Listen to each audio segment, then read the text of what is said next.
Hello, everybody. Welcome to the Moon Scarab channel. My name is Ramon, and welcome to another episode of In Orbit With, a show in which we talk with people from our spiritual community about life, divination, and more. If this is your first time, welcome. And if you've been here before, thank you for coming back. Today's show is a pre-recorded show, and I have a very extra special guest. He is a deck creator, an artist, someone whose work I deeply admire, and he's beloved by the divination community because of his artistry, his style, and all the amazing work he's put out. And he is a fascinating human being, and I'm deeply honored to have him here with me. And I'm talking about the one, the only, the amazing Chris Butler. Hello, Chris. Oh, that was an introduction. It's And lovely to be here. It really is. yes, there is so much more that I could add to that, but definitely to me it's a deep honor to have you here. I Just, really admire you. Uh-huh. just ask my fiance. He'd add a few other things into that as well. Believe me. I'm pretty sure. I'm pretty sure. I discovered your work when I started in divination. I started with tarot, and in that process, when we come into this path, we start with one deck, but then we want to expand and learn about all the different styles out there, and we resonate with ones or others. And I was immediately drawn to the quantum tarot. I was the first one that I actually saw Yeah. because I have this fascination uh, with the combination of science and spirituality, the merge of both of them. And your deck explores definitely that. I saw it at first, and I was still like looking for which one to go to until I came across the Healing Light Tarot. And this has been a life-changing deck to me. I like it so much that I have two copies. Well, and if I may add, I actually have a third copy. Three. I have three now because I have the honor of have my own Healing Light Tarot with the Moon Scarab logo on the back. I'm going to tell you the story behind that. That was that copy of yours. I mean, I might as well sort of tell everyone while we're here. There's very, very few of those because I printed a couple of copies just for friends, and who'd asked me about, funny enough, I'd been talking to Bobby about the genesis of the deck, and the commercial version is published borderless, and it has the blue backs on it. And it was quite funny because it was the decision to go borderless was last minute. They were originally designed with faded black borders going into the image. So that, that's the borderless version. And just for comparison, this is the borderless version and the bordered. And the bordered, and this is the back with the mandorla. Yeah. So that's the commercial back. That's Ramon's own one copy only back. Yes, it's mine, and I love it. But yeah, I printed a couple of copies. You've got one of those. Bobby has got one with his own back design on, and Ken Payne, my dear friend who I worked on the Oracle of the Hecatian Path, he has a third copy that's got his own specially designed back. So if anybody wonders about the ones with the black borders, they are rare. Yes, amazing. And I'm the owner of one of them. And the very last card, it says it right there, special edition for Ramon Santiago. So you have no idea how honored I am. You are one of the two people who I admire the most in terms of like deck creators, and you're like further up with that. Out of interest, who's the other one? Tell me. Claire Goodchild. Oh, right. I have all of her decks as well. I love the contrast between both of them because her decks feature a lot of skeleton bones, and the vibe is different. Hers is very like earthly, material, physical. Yours is like airy, it's much more divine. It's light, so it's a very interesting contrast between both of them. Yeah. And I always say, if my house catches fire, God willing not, but if it does, I will, of course, grab my chihuahuas. I will grab those two decks, one of yours, one of hers, and I'm good.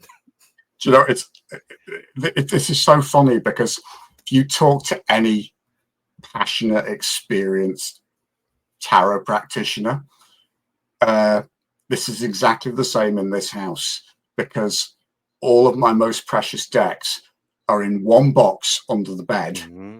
And it's like, if the house goes up in flames, I will, one, rescue my mum, two, rescue my beloved and the hound, and Uh-huh. three, grab the box of tarot decks. Of course, of course. They're the, You know.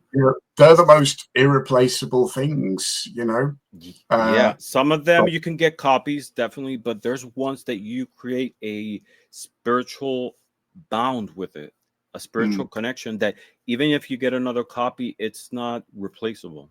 no, There's a it's different connection. it is funny, actually, because we'll talk about this. I think something that you mentioned we'll talk about is actually the decks that we started with, and you are right, because the individual, you can replace the deck sometimes, but the relationship that you build with that individual copy and the imprint that you get, that's something different. Yeah. Which I learned through bitter experience with the loss of decks, which I then had to replace. And you kind of have to build that relationship again. But ironically, it's subtly different, Mm-hmm. Definitely, definitely. And of course, I was mentioning that I have the Healing Light, 2 copies of them. I also have the Healing Light Lenormand, 2 copies of them as Ah, well. I love the Lenormand divination system, and oh, this one it's, just like expands in that same idea and style, but of course with the essence of what the Lenormand divination system is. mm, I love Lenormand as well, I tarot do you know, and Lenormand. do you know how I discovered Lenormand? And it was by chance. And I just finished the Quantum Tarot. And of course, Mm-hmm. I worked with the lady who masterminded the Quantum Tarot, an amazing woman called Kay Stopforth. Mm-hmm. And, we'd finished work on it. We'd got the first publishing contract with Canati Incorporated for the first edition. And Kay gifted me a traditional Lenormand deck. And, when you kind of look at something and you think, oh, that's familiar. Where have I seen this before? And Uh-huh. then the penny dropped. My father had been, he worked in retail all his life. And when one of his customers died, one of his regular customers who, had been coming in his shop for years, he discovered that he'd actually left him a chest full of old albums and books. And 4 of the albums were a collection of postcards and cigarette cards. And of course, one of the collections of cigarette cards was the old Carreras Lenormand cards from the 1920s, where you basically got one card in each pack of cigarettes. There was this set of divination cards, which in my 20s, I had no idea what they were for. Mm-hmm. There was no instructions with them. And then all of a sudden, Kay bought me this reproduction, and it was virtually identical. And that's how I then started exploring Lenormand cards. And you're right, they're just an amazing system. I love using them alongside tarot. Yes, I love yes. using them on their own. I love combining Lenormand with tarot in readings, because they I give do the same thing. oh, you do the same thing. I do Because the same thing. I love combining different divination tools. Sometimes I use tarot with Lenormand, with geomantic sticks, with yeah, dice, with oracles. And I break the rules sometimes. I mean, in reality, is what resonates with you. But sometimes yeah. I do reversals with Lenormand.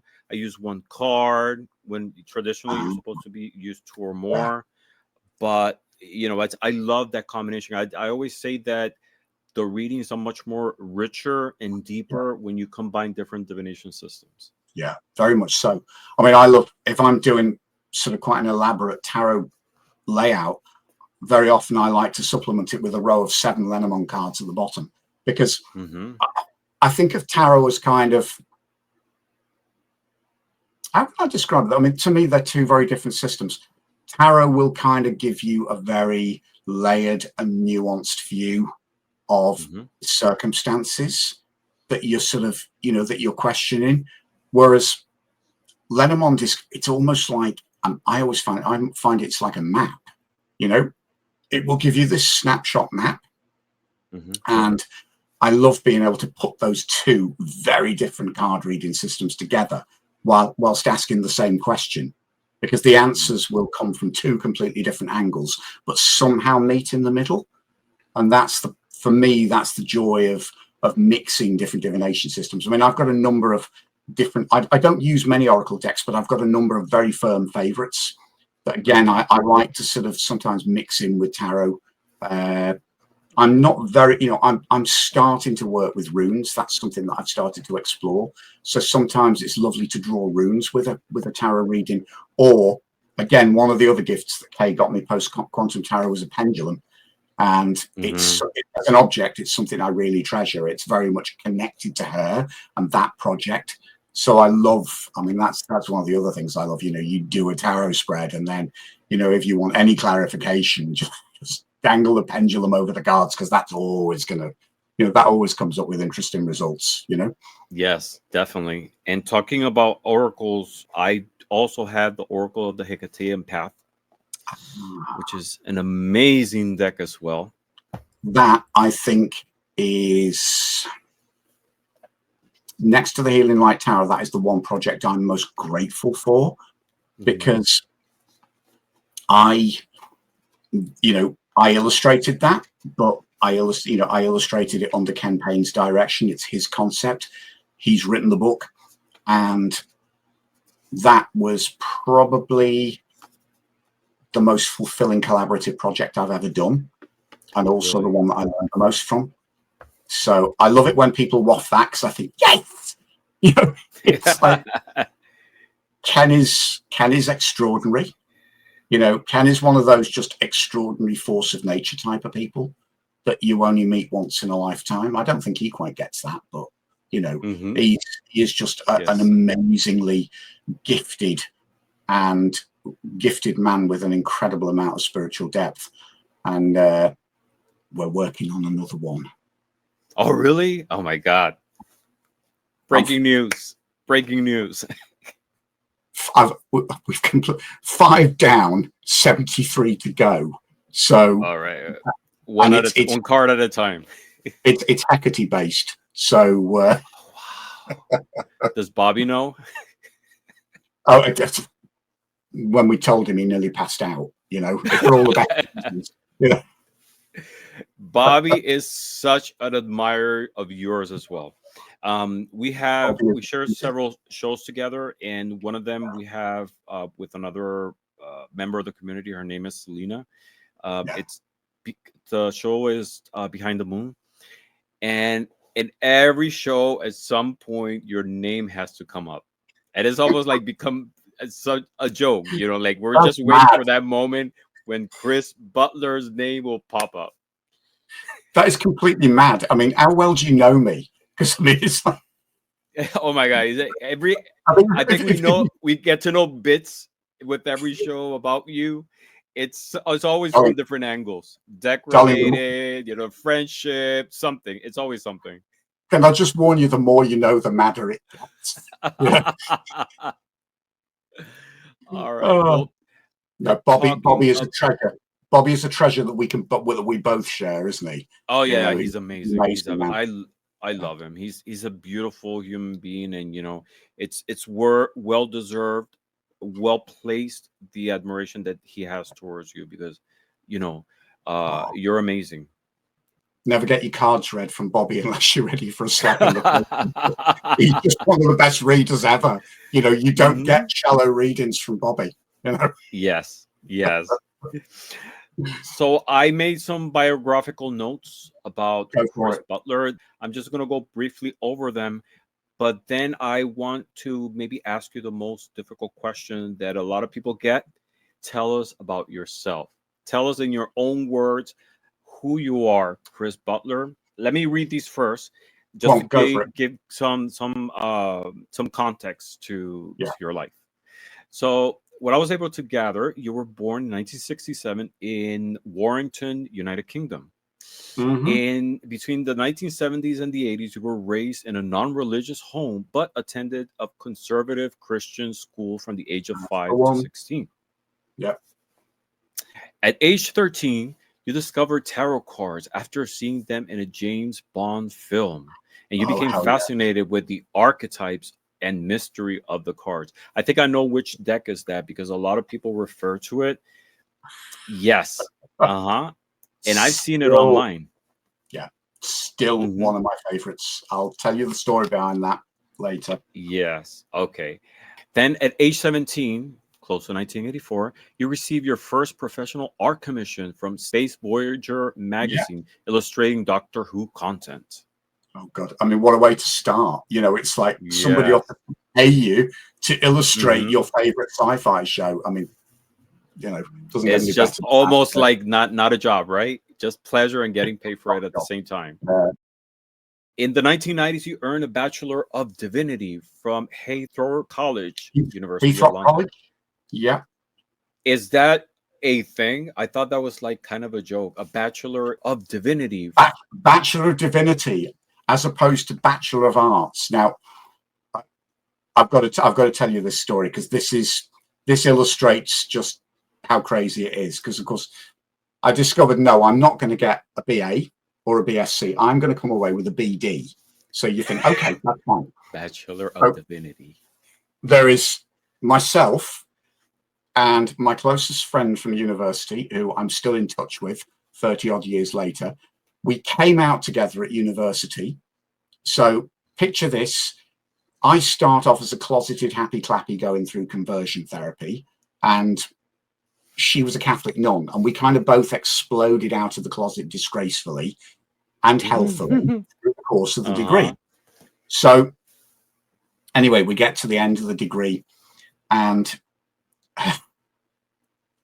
because we kept the results, celebrating, and we discover to our amused horror that my best mate's mum had gone to the local pub that night, absolutely joyous about the fact that her daughter, you know, was the first person in the family to get a degree.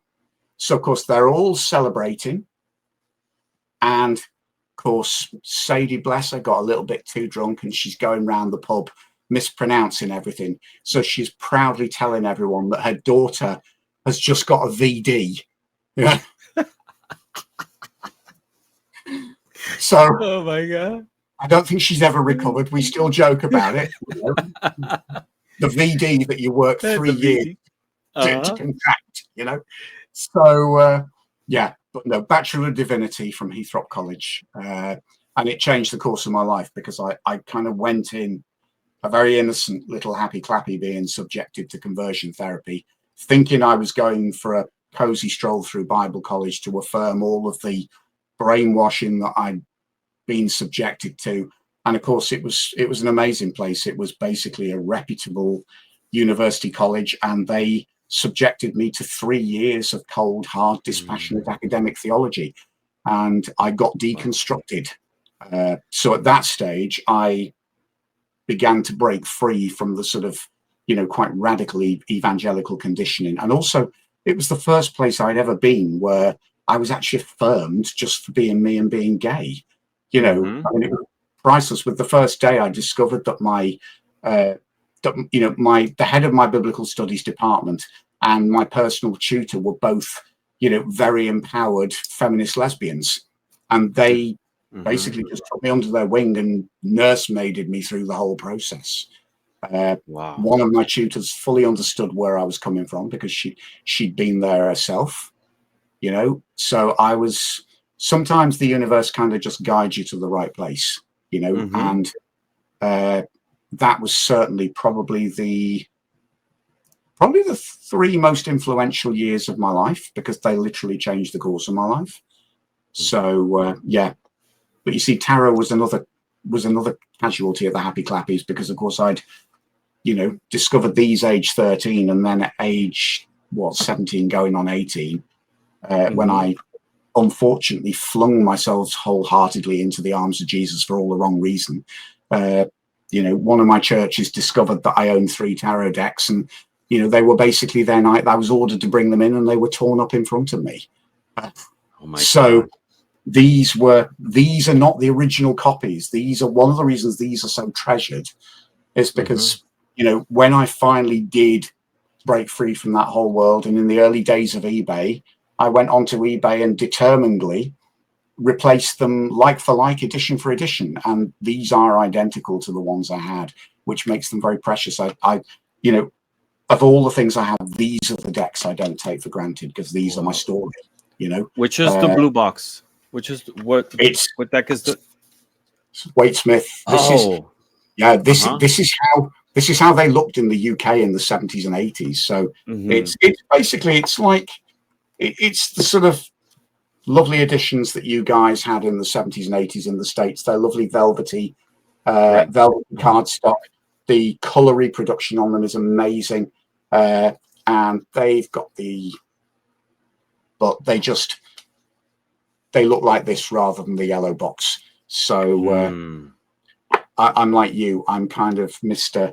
I have to have a backup copy so that these don't get down. I have several backup copies on my favorite ones. Very few, but definitely the ones that I treasure the most. I've got 2 of these plus one with gold edges that my dad bought for me, which is like really treasured. So yeah, you know. Amazing. So going through the rest of the notes, it says that you developed skills in both traditional and digital art, later mentored by renowned artist Ciro Marchetti. Only informally, but bless that man. I owe everything to him. You know, actually, I owe everything to 2 people. My boyfriend at the time was a web designer, and he taught me some of the basics of Photoshop. But I'd been chatting to Ciro Marchetti online, because I'd spotted when he was working on the Gilded Tarot, I'd found his website, and it was like, wow, what is this? Because of course it was just groundbreaking for the time. And I totally fell in love with that deck. And it wasn't published at that stage, but he was about to put out a limited edition, hand printed, 200 copies, I think it was limited to. And because it was just like, it was printed. It's amazing. I still have the deck. It was printed on this incredibly thick cardstock, and they're like beer mats. So the deck is about this tall. It was printed on a really high-end G-clay printer, you know, and presented in this beautiful box wrapped in gold foil. And it cost me a fortune. I nearly mortgaged myself for it. But it was just, it's still, I treasure it. But bless him, because I told him that I'd started working on a deck and I was hand drawing it. And I sent him some scans of the images, and he said, "You ever thought of working in Photoshop? You would really enjoy it." And of course, my partner at the time was a web designer, so you know, he furnished me. He'd subscribed to it, so you know, I think he bought the program, so he kind of I think you were allowed to load it on 2 computers, so he loaded it on mine with the CDs. And then I kind of and of course, I can't remember what I did. I think I fiddled around doing I think I did a justice card or something in Photoshop, and it was really clunky. And I sent it to Ciro, and he was like, "Look at this." And he was just lovely, because he said, "Oh, that's great for a first attempt." He said, "If you thought trying this tool or that tool." And in the end, I mean, God, talk about patient. Every time I did another card, I just sent it to him, and he'd just say, "Try this, try that. You know, the tool you've not discovered, you can do this in Photoshop." And 78 cards later, I'd learned Photoshop, you know, albeit the rudiments. And that deck never got published, but I dedicated it to Ciro and to my partner at the time. He was just so good. You know, I mean, he was really patient and just really enthusiastic about the fact that I was. So I kind of do think I owe everything to him, because he sort of gave me the building blocks to learn. And so, yeah, that deck never got published, but it was. Do you have the artwork still? I do. It's actually in the other room. Will it ever see the light? Will we ever get that lost deck? No, because it's crap. But that's I the beauty of it. I don't say that. I don't say that derogatively. I am so proud of that deck. Of But course, of course. it But in wouldn't. It comparison, in wouldn't. hindsight, In hindsight, it's nice, but it doesn't hold water. And also, it kind of very much reflected where I was at with tarot at that stage. It was part of my journey to rediscover tarot, having walked away from the church. What did come from that deck is that I finished that deck and thought, right, I've fulfilled my ambition. And then not dreaming that 2 weeks later I would start work on the Sun Tarot, which did get published. I did a couple of decks that were never published, but they were very much me finding my way with the software, and also finding my way with tarot again. But yeah, when I say I owe Ciro Marchetti everything, I literally do, because talk about, getting the best tuition from and just getting really encouraged. So the other person that really inspired me when I was creating that deck was the amazing but very sadly late Brian Williams. Because I bought a copy of his Renaissance Tarot, which I loved and I still loved. Discovered that it came with an amazing book on tarot history, which I subsequently got hold of. But when I actually discovered that he'd created 5 decks, and that to me was just, at the time, was the most amazing thing, because Brian was a consummate artist. I wish that's somebody, when you kind of think people that are no longer with us that you wish you could have met, or you wish you could have maybe communicated with, and he's a prime one, because his tarot history knowledge was without parallel. His artistic skills were incredible, and luckily he's left us this legacy of amazing depth. Wow. Yeah, I would have loved, that's somebody I would have loved to have known in a different life, So yeah, definitely. It was dedicated to my ex Mike, Ciro Marchetti, and Brian, to the memory of Brian Williams. So that was my journey into tarot deck creation. That's beautiful. That's amazing. And going into your body of work, it says here that in 2002, you began working full-time as a freelance illustrator, specializing in tarot and symbolic art. And your major publications in 2008, you had the Quantum Tarot, the first edition. I actually ordered the first edition. Oh, you managed to get hold of it? I did. I found it on eBay. A brand new sealed copy. Oh, that's incredible. Fortune, but it was, of course, I had to have it. It's different. The Photoshop, I will warn you now, the Photoshop is nothing like as good as on the Los Scarabaeos second edition. I've seen some of the images, but it has its own charm. I like it just the same. Kay and I got the opportunity to go back and revisit. I'd built up a lot of Photoshop skills by that stage. What is better about the first edition is the unedited text, because the book you'll get with it was Kay's original unedited text. Sadly, for formatting reasons, Kay had to abridge the text down quite significantly for the LS edition, whereas the text in the Canati edition book is way more detailed, and I think you'll really enjoy that. So, but yeah, we were very proud of that, because that was, I owe a big deal of thanks to Kay, because I only got into print. Kay was a known commodity. She was already a published author, and also already a published deck creator. She'd done a deck called the Universe Cards for HarperCollins in the late 90s. So I think Canati kind of just took a punt on me, but because Kay was the known commodity. So again, I owe Kay Stockforth a lot, and she's just, again, she's a fabulous lady, with amazing inspiration. So that's amazing. The Quantum Tarot 2.0 from 2010, which is this one. In 2012, you published the Sun Tarot, Mysticism, Meditation, and Divination for Gay Men, written and illustrated by Butler as part of his own journey of self-acceptance, and published by Schiffer Books. Yeah, Schiffer were brilliant to take the risk on this one, because nobody else would. Understandably, it's like a niche within a niche. It's a tarot deck specifically aimed at gay men. and it's all the figures on the deck are male. What I wanted to do was kind of show how that, you know, how we can embody all of those archetypes.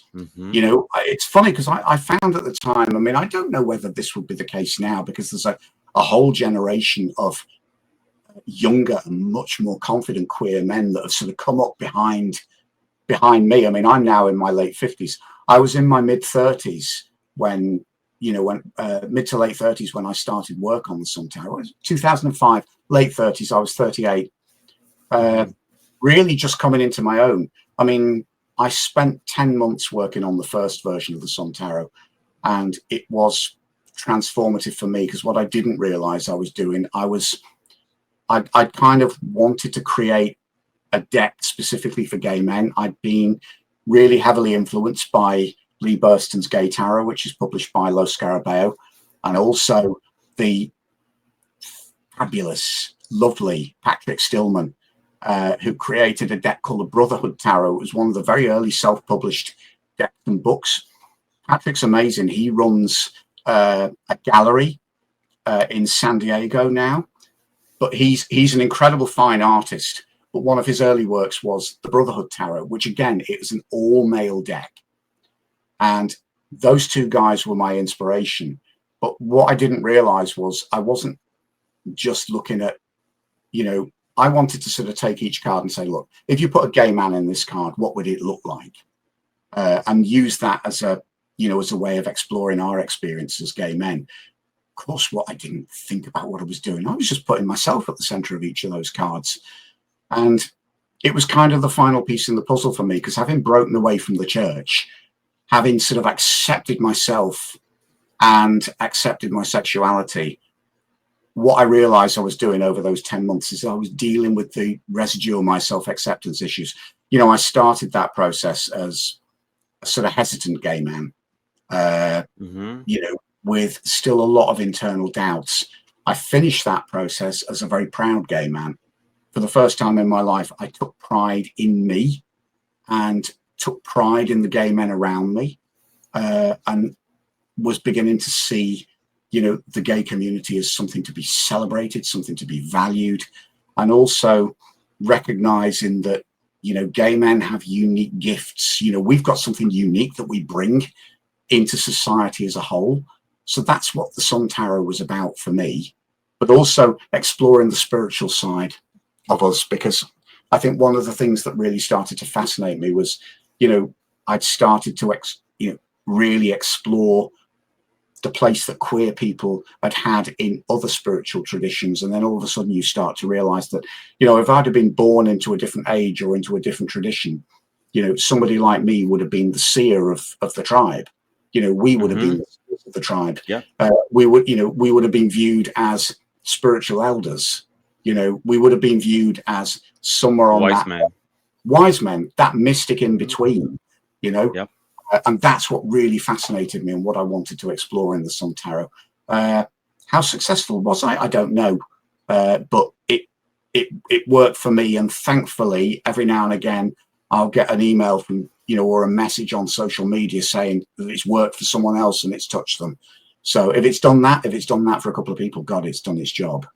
Creating that deck actually changed my perspective of what tarot could do, because that was the project that actually taught me that tarot is a deeply healing tool.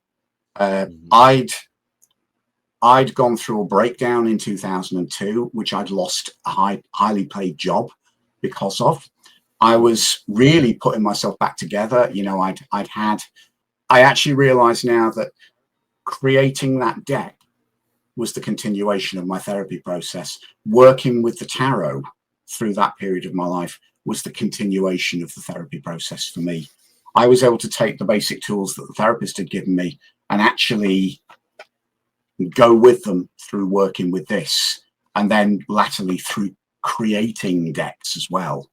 So that's very much my take on tarot now. It's a tool for divination, but it is probably one of the most powerful healing tools that we've got at our disposal as well, because it reflects back our experience, you know. And sometimes when we're struggling to understand our own experience, we can kind of see it clarified and reflected back to us through the archetypes of the cards.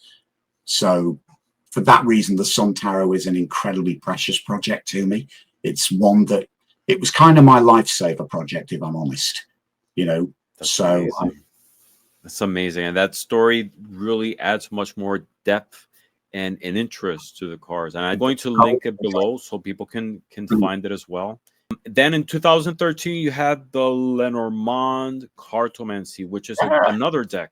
That was my fun project because, of course, they, you know, you sign a publishing deal and then you kind of, you also, part of your contract is that the publisher gets the option on your next viable project. And Kay had given me, as I mentioned before, Kay had given me this Lenormand deck. And I kind of thought, I want to do one of those. And I'd realized by that stage that the best way to learn a system is to create one, you know, create your own. So I thought, well, if I illustrate a Lenormand deck, that will be, and also because I knew I'm going to have to write the guidebook to go with it. That, again, that was my way into Lenormand. And there was very little around at that stage.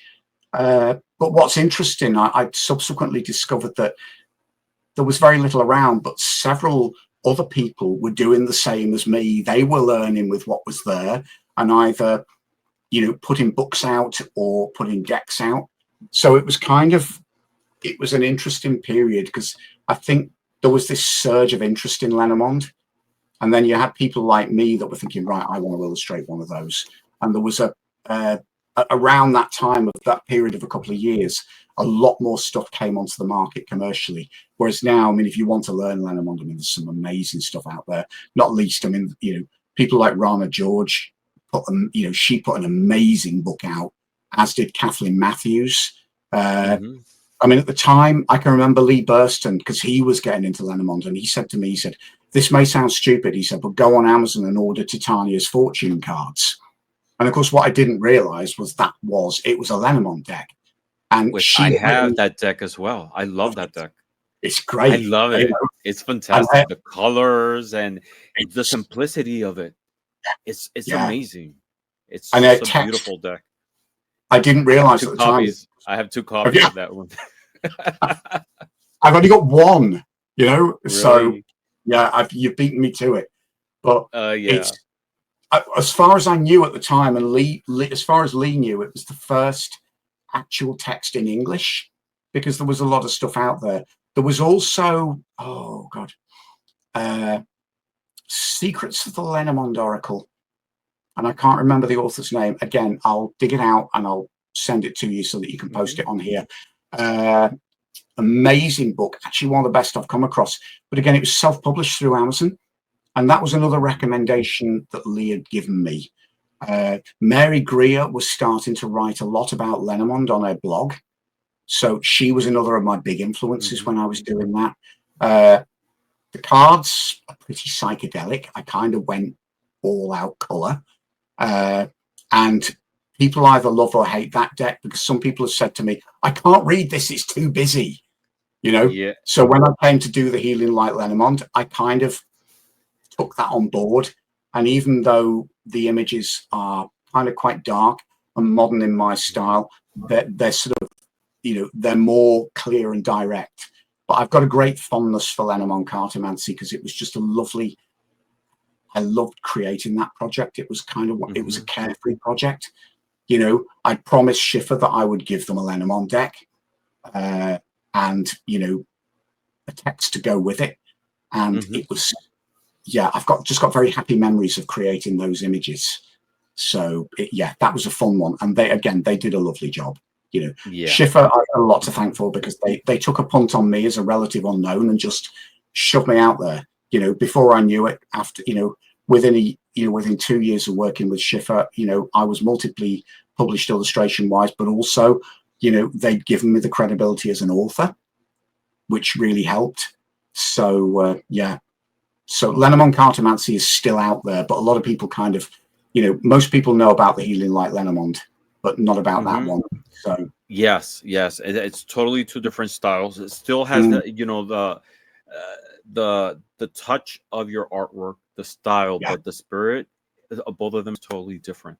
Yes. And then we go 2017 to, of course, the Healing Light Tarot, which is an amazing deck. Love it. And I recently discovered that it's available also in Spanish and French. See, I didn't know it was available in Spanish. That's a new one. It's lovely to know. So, because I've got my French copy, but this is, I mean, thankfully, Los Scarabeo had struck a couple of nice sub-licensing deals to get it into foreign into other languages, which is great. So yeah, it was. I saw it at Amazon in Spanish, and I was in shock. Well, I shall have to get myself one of those. Yeah, because this is the thing. It's not, you think authors get copies automatically, but you see, the thing is, I've had my set number of courtesy copies of the Healing Light, and technically speaking, the Spanish copies are technically the same publication. So if I want a Spanish one, I've got to buy it, but that's fine. So yeah, but I guess it has the Spanish names on the. I mean, the names in Spanish on the card. I think so, presumably, yeah, because the French edition, which is it has it in French. It's in French, yeah, because they did a deal with Edition Tredaniel, and it's basically the same deck, but obviously the cards have French titles on them, which is kind of quite lovely for me. It came full circle because my first deck, the first one I bought, has got French titles on it. So this is an old style 1JJ. Yes. So, I know that deck. Yeah, I learned of it through Simon from the Hermit's Cave. I don't know if you know who he is. Yeah. He's also in the United Kingdom, and He's, that was one of his first decks, and he refers a lot to that deck as one of the first ones. He, part of his childhood, the images are still vivid in his mind from that period of time. Two things with this deck. I mean, it was probably, I think, because of course these were the two that you could get hold of either in the UK or in the States, in the 70s and 80s. Stuart Kaplan brought this to the States. I know this was the first deck that US Games distributed in the States, followed by the Waite-Smith. But particularly in the UK, we have this big high street chain called WH Smith's. They're not so much on the high street now. They have like small stores on railway stations, but back in the 70s, they were massive. But WH Smith's had kind of picked this up and they kept it in regular stock. It was the only tarot deck that they sold, and they were only, they were the only mainstream high street store that kept tarot. So you've got a certain generation of people about my age. Very often, this was what they bought. That was their way into tarot. And then subsequently, there were other shops that would keep a small range of decks. Like, I used to have to go to, I mean, I live in Liverpool now. About Manchester is about 35 miles away. And the only place I knew that sold tarot decks, apart from this in WH Smith's, was this awesome shop called Sittle's Gifts in Manchester. So as a teenager, I kind of mithered my parents to take me into Manchester a couple of times. So, of course, I'd found that Sittle's, they stocked these, and even better, these. But I can remember remember these other decks that were on the shelf, and of course I now know what they were, because they kept the Grimaud Tarot de Marseille in the red box. Plus they had these big, very expensive tarot decks in white boxes, which were way beyond my price range. And of course, as I now know, they were the Llewellyn Thoth tarots, and I think they also kept, I think they had like the Morgan Greer tarot in stock. So, but that was basically all you could get in the UK back then, Wow. But of course, I'd seen tarot, I'd seen the cards on, I'd watched Live and Let Die on TV, and I'd seen these. And of course, Live and Let Die also features this. So I've seen that blue box. I've seen that blue box on eBay and some other places, obscenely expensive. I mean, they understandably, but they're like in the $200, $300 range. And I noticed that there's my British friends, my friends in the United Kingdom, have a different cherish appreciation towards those cards. more very than much. here now, understandably through your story. Why? I think what I find so sad is if you buy a yellow box, a modern yellow box copy of the Waite-Smith from US Games. I mean, bless US Games. I mean, if it wasn't for them, this deck wouldn't be the success that it is. But by this stage now, because these were originally printed in Switzerland, but then the company that was printing these got bought out, and then at some stage when it was bought out, though that that company took new masters where I don't know whether they scanned from from the I mean these were sort of the original black and white illustrations that were recolored in the 60s, but Right. there was a second edition which was obviously scanned from one of these, and now what you buy in the yellow box is a scan of a scan of a scan, which has been retouched in Photoshop, sometimes not very successfully. And I think one of the reasons why these are so beloved and why they're so sought after is because actually the color reproduction on these is virtually identical to, one of the old 1910 Pan A's. They put a lot of effort into reproducing the original edition as closely as they could. Waite's daughter was still alive at that stage, and I know she had an input into the new edition, so to speak. So if you buy a US Games yellow box from the 70s or from the early 80s, this is what you'll get, because the cards were manufactured in the same place. But if you buy a modern yellow box edition, it's the print quality. It's horrible. It's horrible. The copyright on the side, which everybody hates, and yeah, it's very different. This is a 1980s one which has copyrights printed on it, which I can handle because the color reproduction is still beautiful. My other one is a 1975 with no copyrights. Holy Grail is the now infamous Blushing Fool edition, which was they're the very first ones, and the Fool and the High Priestess have kind of got blotchy faces, which were retouched on these later ones. But on the whole, those 70s copies are just a beautiful, beautiful reproduction. They're amazing. I actually have one. My very first tarot deck came to me. I didn't buy it. I have a whole story with it, and it was, after I parted ways with church, I went through a period of many years without like any spiritual orientation. It was a hard time, because I always say, as we are a physical part, we're also a spiritual one, an emotional one, and all these things need to be nurtured. And I got to a point that I was going through exploring different spiritual traditions, see which one resonated with me, and none of them fit. And one day I was flipping through channels, and tarot came up in a video about different spirituality philosophies. And that same day I went looking into buying a deck, but I didn't know where to start. And I was thinking, okay, I'll figure out some other day. The very next day I was at work, and I went to dispose of some paper bins, some papers in the recycle bin. And I went to drop it. I saw a tarot card, and it was the Magician, just like laying there.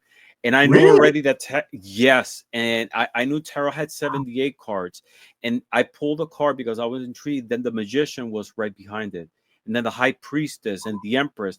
And I thought in my mind, if all 78 cards are here, this is going to be my tarot deck.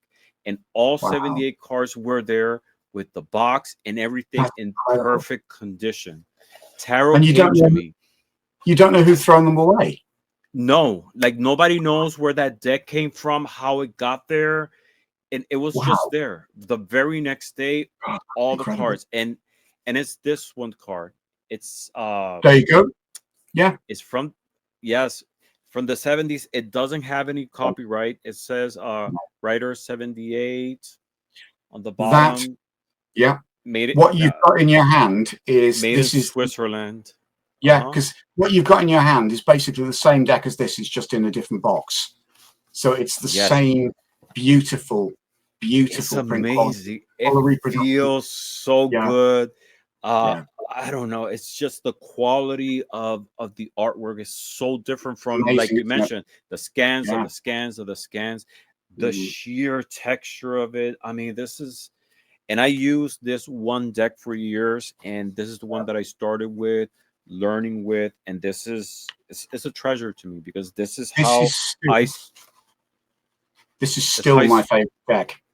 You know, yes, that's how I started in divination, and then from there I expanded into other styles that I like, and exploring different art styles in yeah, different decks.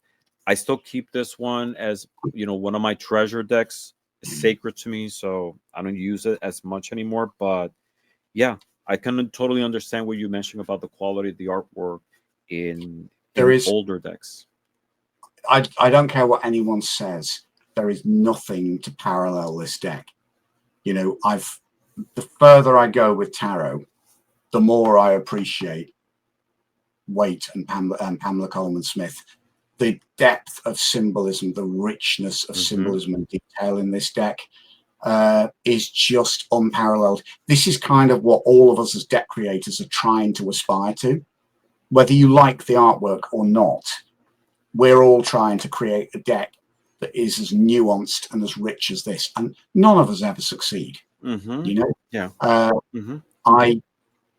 It's funny because one of my ex-partners, who I'm still very close to, he was a decorative artist who trained as an illustrator. And when I showed him the Waite-Smith for the first time, he was absolutely blown away because he still to this day says that it's one of the finest examples of arts and crafts illustration that he's ever seen. And I think this is one of the reasons why people don't always appreciate the Waite-Smith. They don't put it into context. You know, Yes. what's remarkable about it is it's timeless, because we kind of Hmm. see it as a modern deck still on so many levels, but it's not. It's a product of the 1900s and the arts and crafts movement. And once you understand Hmm. that, it makes so much sense, which is kind of why I have an absolute pathological loathing. I mean, no disrespect to any of the publishers who've done this. You know, you've got the deck out there, but when people take Pixie's beautiful calligraphy off those images and put typeface fonts Oh in there, my god, yeah. Yes, yes. It's such a abomination. I know it's a what you mean. total abomination. Because apart from anything else, the whole ethos of the arts and crafts movement is that it is It's part of handmade. the artwork. It's part It's of the artwork. part of the artwork.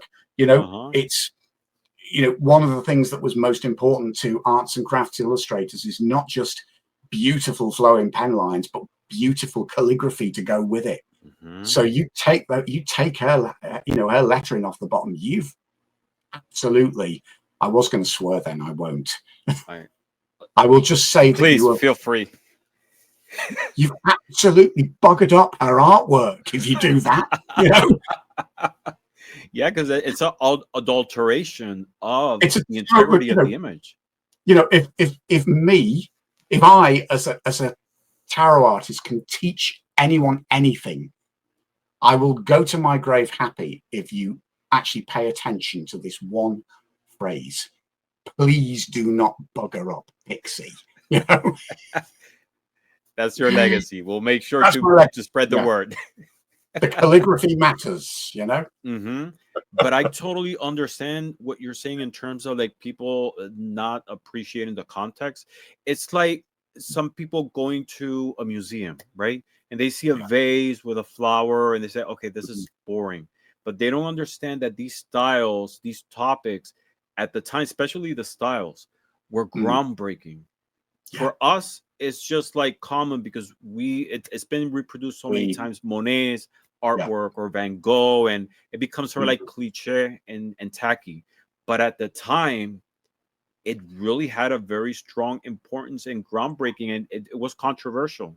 yeah. That's why it's there at a museum. And once you understand the Absolutely. context of that piece of art within history, within world history, you Mm, see, what the importance of it.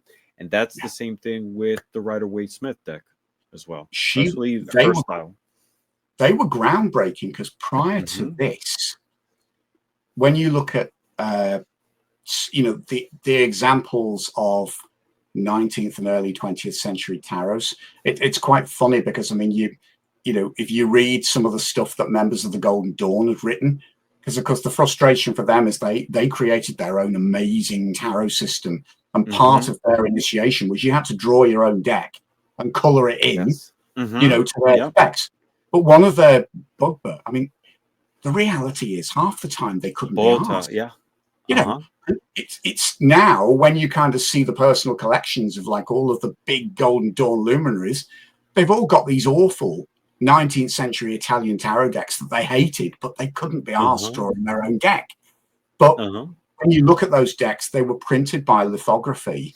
And in a lot of cases, they were kind of quite expensive items because they were, you look at like the 19th century Lenormand decks, you know, they're printed with actually quite expensive lithography in a wide range of colors because, you know, they had to be done on stone print plates. And we take 4-color printing for granted now. They didn't have that. So to get convincing color printing, you had to use sometimes up to 20 different lithography pigments. You know, looking at the some of the well-known Lenormand decks that we've got, you know, from the 19th century, if you look at the print process, they were done in up to 10 colors. This was what was so groundbreaking with the Pamela Coleman Smith deck.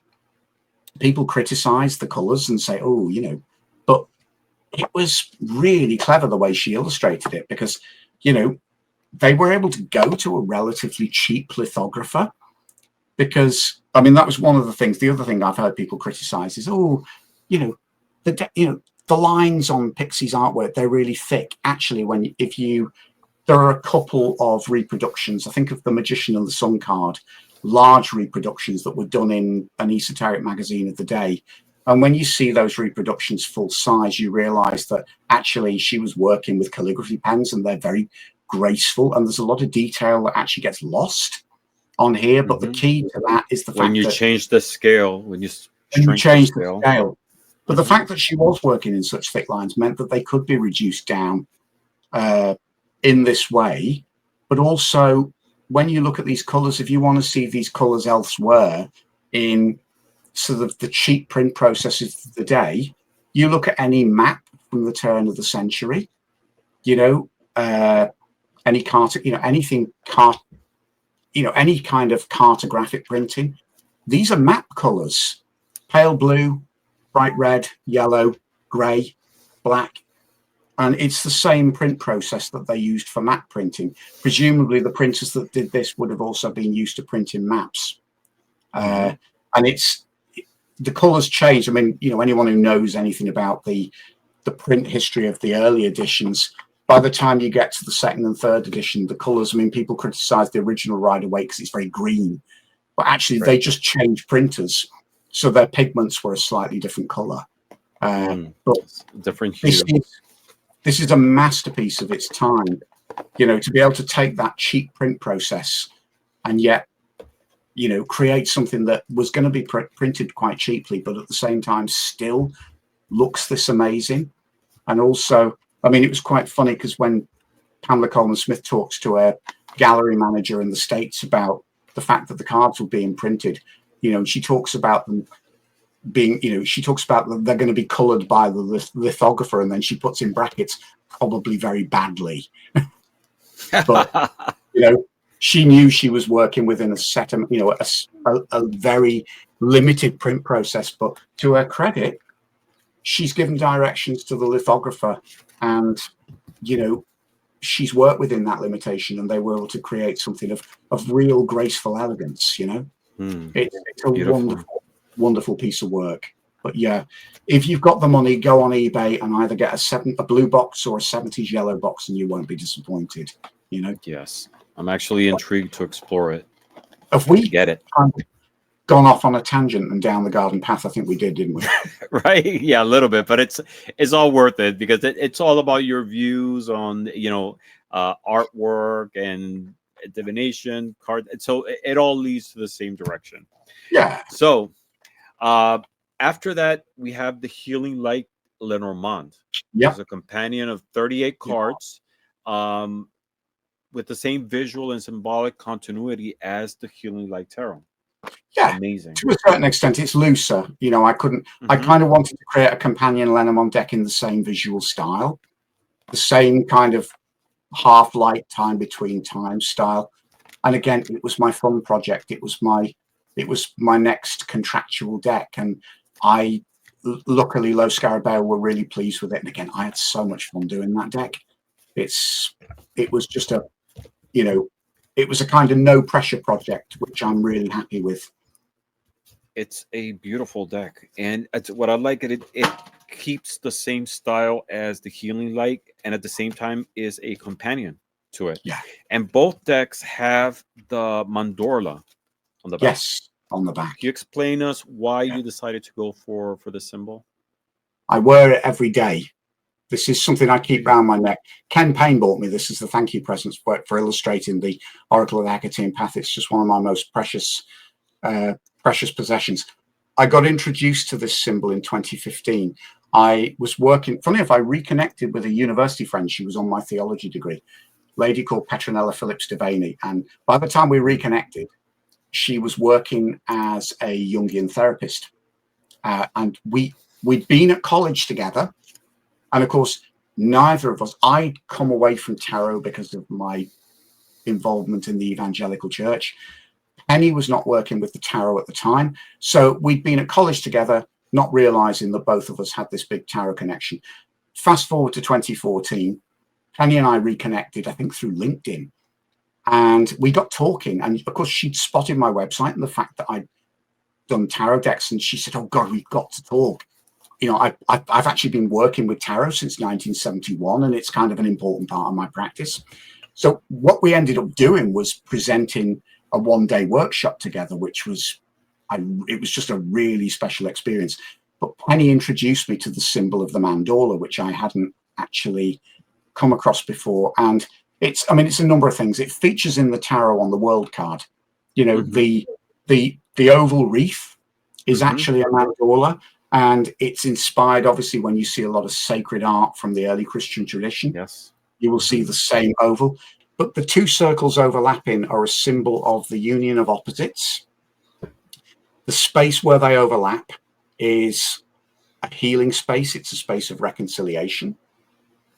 It's also a healing portal, which you see in the world card of, you know, in the tarot. It's that gateway to something higher. And it's a symbol that really, it's, you know, also the union of opposites. So it's a symbol that just deeply, deeply inspired me. The Healing Light Tarot actually started out, it was originally called the Mandorla Tarot. My publisher chose to go with the name Healing Light Tarot in the end. But originally, I call the deck the Mandorla Tarot, and it was a deck that Penny and I had started out on together. I was going to illustrate to her concept. There we go. That hence your copy being called Tarot Card for the theme of Mandorla, because that was my original concept. I started work with Penny. We just could not somehow find the way forward, and in the end, we just decided that we were going to stop. But at that stage, I decided I was just going to. I was hand illustrating, and you know, it did not come together. And then I decided that, with Penny's blessing, that I would just go my own way with it and just do my own deck. And I went back to Photoshop, and it just kind of exploded. I had a couple of images in stock from a deck project that I'd abandoned that I realized were waiting for this deck. So the Three of Swords is one of those. I was trying to think what else came. There was a couple of images, elements from a couple of images, like in the Sun card, came from an abandoned Oracle deck I've been working on with a friend. And again, we got so far and it just didn't get anywhere. Say Three of Swords was from an earlier project, as was the Two of Swords, a couple of others. And before I knew it, I'd done about 12 images across 6 days. And at that stage, you think, right, this deck has kind of taken on a life of its own. And Penny, at that stage, Penny just said, look, just go for it, go for it with my blessing. And that's how the deck took shape. It was quite a fast process. Because that was, where are we? That was 2014. And by summer 2015, it was finished. And wow. I pitched it to Lo Scarabeo and then gone straight on holiday. I'd gone down to Glastonbury for a fairy gathering, a radical fairy gathering. And I kind of sent the email the day before I went on this gathering, thinking, oh, I won't hear back for weeks. And I absolutely scared the shit out of one of my mates at 7 o'clock in the morning, because I was forgetting that, of course, Italy is 2 hours ahead. So, of course, we're all camping, and I'd sort of gone to the toilet block 6:45, and I'm sat there on the toilet checking my emails on my phone. And there's this email from Lo Scarabeo saying, yes, we'll publish it. Of course, at which stage I screamed on the toilet. And I know, hey, Dad, are you all right? Are you okay? Thinking I'd had some kind of seizure on the toilet. And it's like, I just got published. Oh my God. Yeah. So that was, I mean, it was actually, in real terms, it was 2017 by the time it got into print, which is normal in publishing terms anyway. So, but that's amazing. That's how my Tarot took form. By that stage, I'd printed off. I had a hand-printed copy, because before the days of make playing cards, and print on demand, I used to kind of put 4 cards on a sheet of photographic paper, print them out on my inkjet, print them double-sided, cut them out on a guillotine, cut the corners by hand, laminate them. It'd take me 2 days to make a test, to make a working copy. That test copy is now with a lovely friend called Billy, who I met on that fairy gathering, and he was emigrating to New Zealand, and by which stage the Healing Light Tarot was published. So I gifted him the handmade copy. So that's floating around New Zealand. So apparently it's been round treasure. Yeah, that's apparently it's been round Asia with him, and which is nice to know.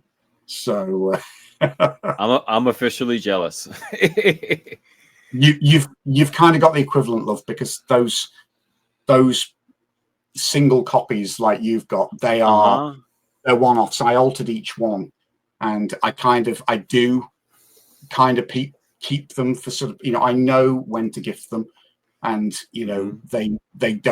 they don't go anywhere very often. So yes, the difference between yours and Billy's is on photographic paper and laminated with a hot press laminate. Yours is on different cardstock. That's all. Yes. So the spirit's the same, And I appreciate it and value it so much. You have no idea. So thank you for that. 2024, we had the Oracle of the Hecatian Path, and this was illustrated for campaign. The campaign, yeah. Path of Hecate. Can you tell us a little bit more about this deck? That's got a hilarious story behind it. It's one of those instances where the Oracle of the Hecatian Path was one of those instances where the universe, the goddess, whoever did their work to literally bring Ken and I together. Ken had bought a copy of the Healing Light Tarot. He'd been sort of piecing an oracle deck together for about a year, and one of Ken's treasures, which I've seen in person, and it just blows my brains out, he's got a handmade early edition of his Hecate Oracle, because he wanted to create a specifically Hecatian divination tool for his own spiritual practice, and also for his work within the coven he was in at the time. So nobody had done a specific Hecate deck at that time, so he decided he was going to make his own. And it's an amazing object, because he basically took sort of plain card and then hand collage this deck. He'd find stuff on the computer, print it out, cut it out, collage the cards. And this was the very earliest form of his Hecate Oracle, at which stage he kind of, in his words, he realized the goddess was actually calling him to take it further. And he decided that he was going to script his own deck and look for somebody to illustrate it, just not really knowing how he was going to be able to do it. Or in the meantime, he'd gone into his local esoteric shop and he'd found a copy of the Healing Light Tarot. And he said to me afterwards, he said, when I saw your deck, he said, I knew that's my illustrator. But he kind of assumed that I was in the States for some unknown reason. I don't know why, because we were laughing. I said, what made you think that? And he said, well, most decent tarot artists are in the States, aren't they? You know, and which actually is kind of not true, but I can kind of understand that perception, particularly because, you know, 2 of the 3 big publishers and a lot of the others are all stateside. So he kind of made the assumption subconsciously that, you know, what he didn't realize was that actually we had a personal connection. I knew one of his closest friends. And of course, this came out in conversation. This mate of his who would come down, they would go out, you know, they would meet once a month, go out for country walks, that sort of thing. And of course, Ken said to him, I've got this new tarot deck. And of course, this guy said, oh, that's my mate, Chris. And Ken said, what do you mean? It's like, that's my mate, Chris. He's in Liverpool. And Ken was kind of quite flabbergasted. And of course, he asked this guy to, could he facilitate an introduction? So this mate of ours comes to me and he says, I've got this mate who wants looking for an illustrator for to create his deck. And I'm thinking, oh God, here we go again. Because I've kind of got my fingers burnt on several occasions and people have come to me and said, I've got this amazing idea for a deck and I'm looking for an illustrator. But what that means is they've got an amazing idea, but they actually haven't got a clue what's going to go on any of the cards. They just want you to do the whole work. Well, I don't think they kind of fully understand what it takes to create a deck. And it's like I've gone down this path twice quite naively myself. Whereas I got to a stage, by the time this happened, I kind of said to my mate, I said, right, there's my number, get him to give me a call. So of course, Ken calls me and we're chatting away and I've got this amazing idea for a deck. So of course, by that stage, I just say to people, as politely as I can, I said, that's great. I said, but what I'll actually need from you is a full script, a full breakdown of everything that you want on each card. Give me a write-up of what you're trying to achieve. And by that stage, I mean, it's like I was rattling off the game show conveyor belt thing. I want the microwave oven. I want the cuddly toy. I want the fondue set. And in my head, I'm thinking, I'm probably not going to hear from this guy again. And then there was a pause and then he immediately said, oh, that's fine. I'll send it all over to you when we come off the call. And I thought, oh, okay. Right there. He was very serious about it. And I thought, oh, this guy's done his homework. He really, and Ken just had a really instinctive idea of what it takes to create a deck. So, of course, I read what he'd sent me. And, when you kind of think, I've got to do this. It's just something very, very special. And also, I realized for me, I'd come out of patriarchal spirituality. And I hadn't really, at that stage, I hadn't really explored my own, I hadn't even made my own personal exploration into the divine feminine. It was something that I realized there was actually still a deep rooted fear there from me that had been instilled by patriarchal evangelical Christianity. And at that stage, you just think, yeah, I've got to do this. And I would say that probably of all the projects I've done, one, that was the most humbling because, of course, I had to learn from scratch.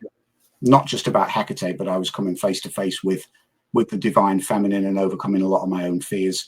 But also, Ken had really done his homework. And the more I worked with him, the more I realized that actually this guy has got hidden depths that actually a lot of people don't see. And I think that subsequently, he didn't even see it himself. But subsequently, since that deck's been published, all of a sudden, he's actually started being kinder to himself because, he is starting to realize, do you know what? Value and appreciate himself. Yeah. And, his skills. Because, of all the people I've come across, spiritually, that guy has a really rare depth, but his understanding of, his connection with Hecate and his understanding of that whole tradition and spirituality is just unparalleled, I mean, it was quite funny because, I mean, we were both speaking at the Tarot Association of the British Isles conference last year, and he kind of brought the house down. You know, I mean, he gave this amazing presentation, literally brought the house down. And he was kind of looking at me, saying, can't see what all the fuss is about. And it's like, Ken Love, you know, who just gave the best presentation of the conference. And, Wow. you know, he kind of sat, I mean, it's quite funny because, you know, there was a couple of really well-known, very well-known names sat in the audience. And I just looked round, and when you see someone like Kathleen Matthews with her jaw dropping and just completely engaged, then you know that you are dealing with something very special. So it was, working on that was amazing. The difficulty with that project was we completed it just before COVID hit, and it then stood still.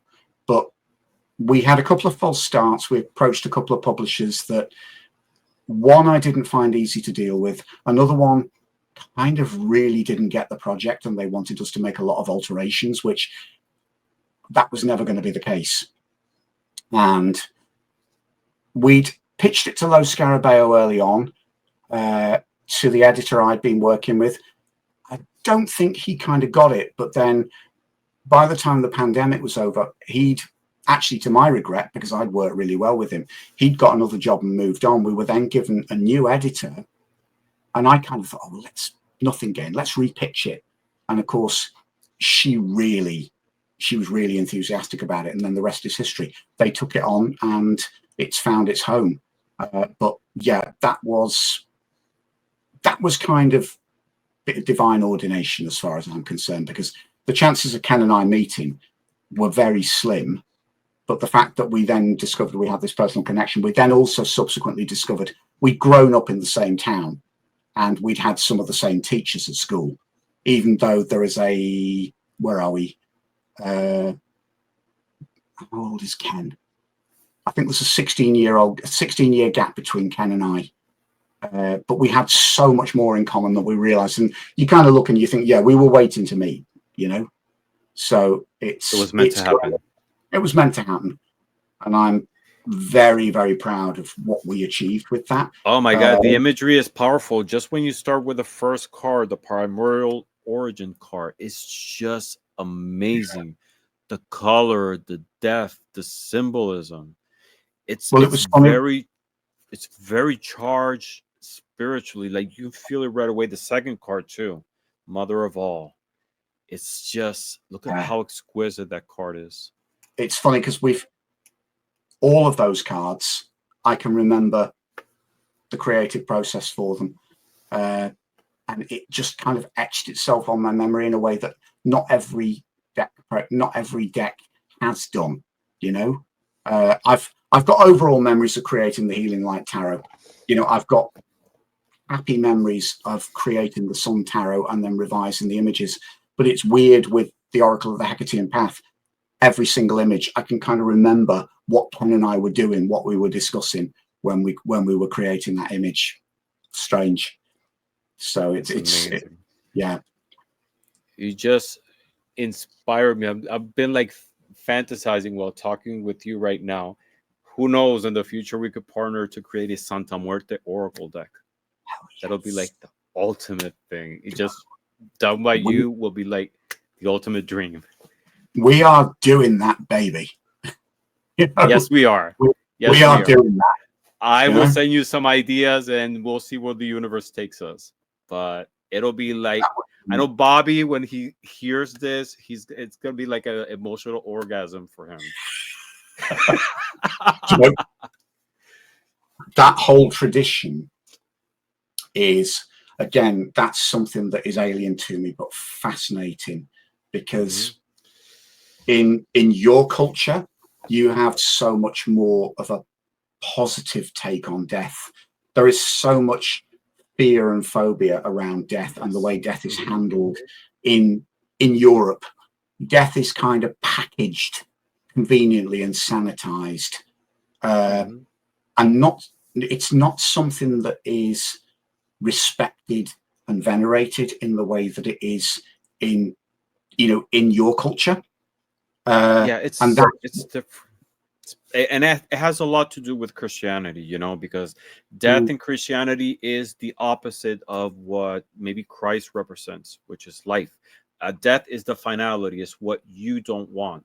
But when yeah, it gets to you, you want to have like a good death.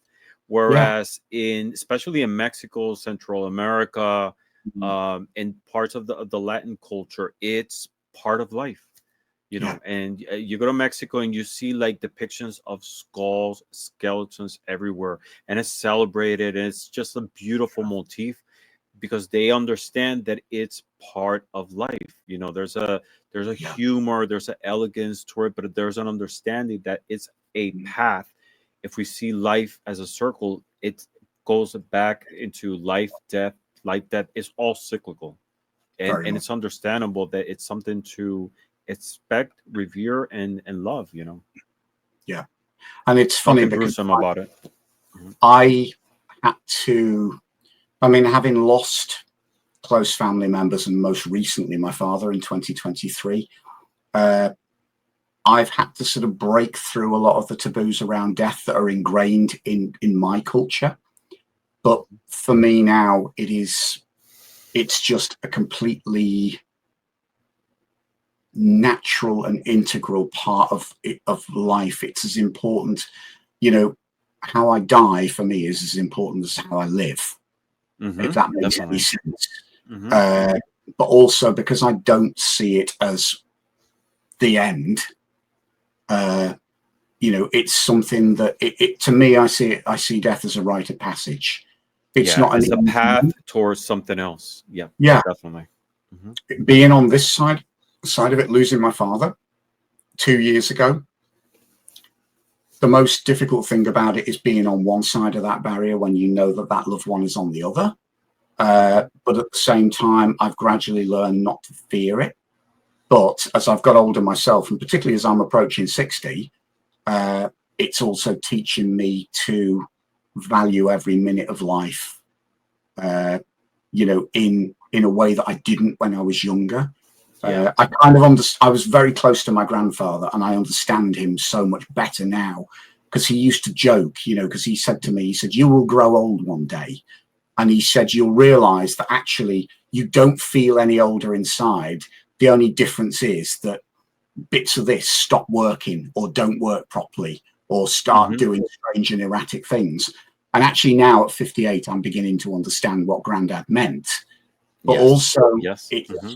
something that I didn't realize that, as you do get older and then, you start to have niggling health issues and you realize that you don't have the strength, physical strength that you had, you don't have the resilience you had, you gain other things.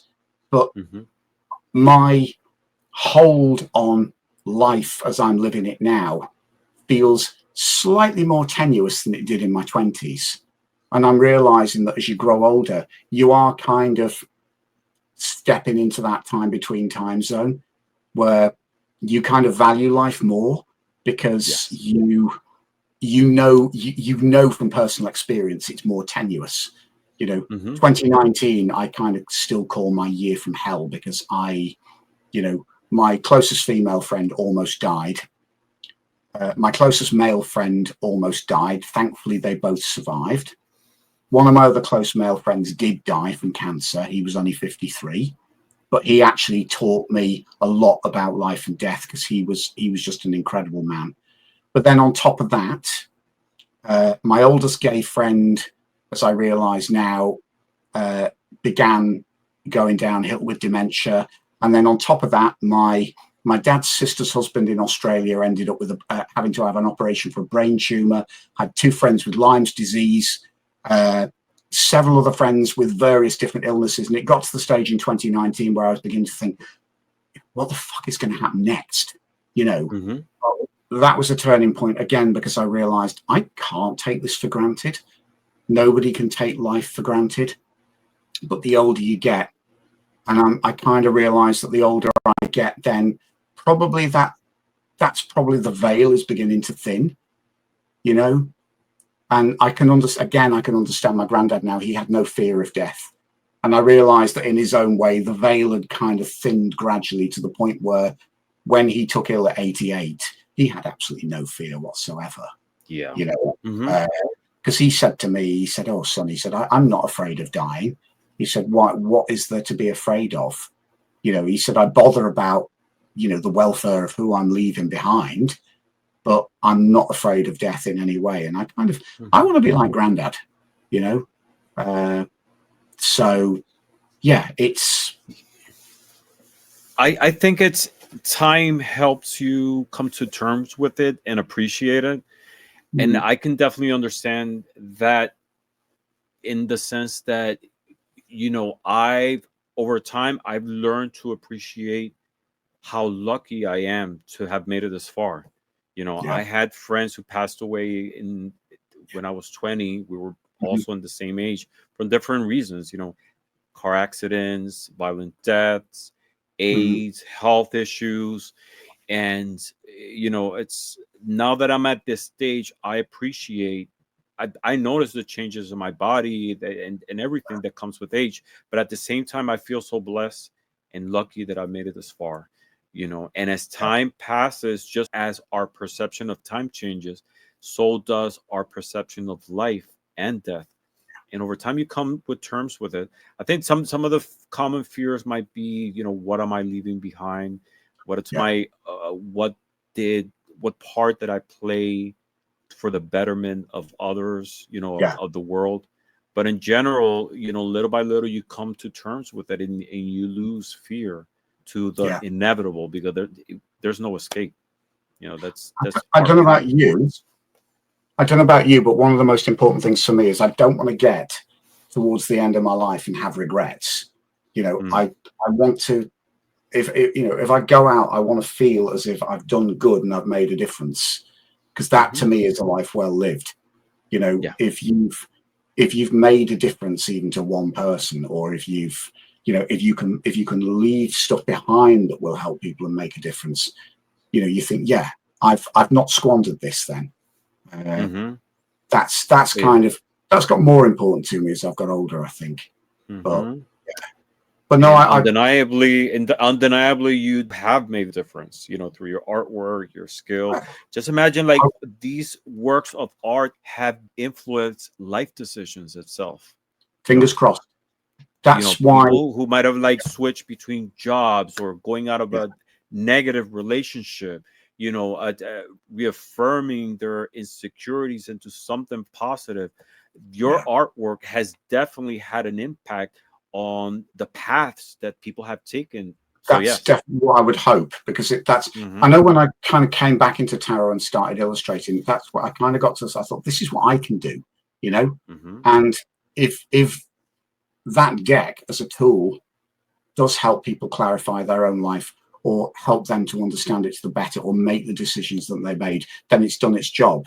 You know, I couldn't do that in any other way, but if I can do it through artwork, job done. You know, that's how I view it. It's why I love what I do, because, you know, you do feel you can make a difference. Ramon, do me a favor. You still got your copy of the Oracle of the Hecatian Path there, haven't you? Yeah, right here, of course. Just have a look in the front of the booklet. In the dedication, there's a portrait. I want you to, if you can hold it up to the camera, because Ken and I both made different dedications, but let's see, this page, that's the one. One of the reasons this deck is important to me is because obviously the year I was working on that is that was my year from hell, in terms of everyone dying and being ill. And that portrait is my friend that I lost. That's a lovely, lovely, amazing guy called Andy Sage. And he was only 53. He died of cancer. He was, as Andy taught me so much about life, but Andy taught me how to die with dignity, and how to make your transition out of this life into something positive for the people that you're leaving behind. He's one of the most inspirational people I know. One of the greatest gifts that I've got is that my conversation history in WhatsApp is still preserved. I've been able to print it out, and I've got the pressure. By the time he was in his last weeks, he could just about type a few lines. but actually those lines that he typed to me invariably are Andy telling me that he isn't afraid of dying, he's ready, and that he actually is peaceful. And I learned that that's only a fraction, but I learned, Andy taught me what death should be about, and both of his memorial services were an absolute celebration of who he was, but also he insisted that his coffin lid be left open and that he wasn't embalmed, he didn't want any makeup, and he just said, I want people to see what death is about and actually that it's nothing to be afraid of. And he was just an inspirational man. So when it came to that deck, the reason I wanted you to show his face was just so that people would get a little bit of a glimpse of one of the amazing people that I've crossed paths with in this life. And when Ken and I were deciding, obviously Ken's dedication is to his parents. By the time it was published, of course, I'd lost, you know, it was, you know, I'd lost Andy, I'd lost my dad. So, but one of my grieving processes for Andy was to draw his face. And that was how I came to terms with that loss. I sat with him for a week as I was doing that drawing. So hence, that's why it's included in the front of the booklet. But beautiful illustration. It felt right because actually, when Andy was so encouraging, you know, Andy was going through cancer treatment while Ken and I were working on the deck. And it was like, send me some images, show me what you're working on. And when we knew it was terminal, I promised, I said, look, this is what I'm working on now. My part of this project will be dedicated to you, hence the portrait going in the front. He knew that that deck was coming and he knew it was for him. So, you know, and, but I mean, this is a guy, I mean, he's just one of the most remarkable people I ever knew. Andy was like glorious chaos. You know, his life's work was to actually, he was an intimacy coach. So he spent a lot of his time actually teaching gay men how to be intimate and how to overcome their fears of intimacy, both physical and emotional. He ran bodywork workshops with the whole ethos of getting people to sit comfortably within their body, to actually celebrate their body, to love their body. And it's, you know, it's funny because the Oracle of the Hecatian Path was a very rare project. And it was kind of one of those big awakening projects for me. But then putting Andy's face in the front of the book seemed right because he was one of those people that would kind of, you know, awaken anyone who he came into contact with.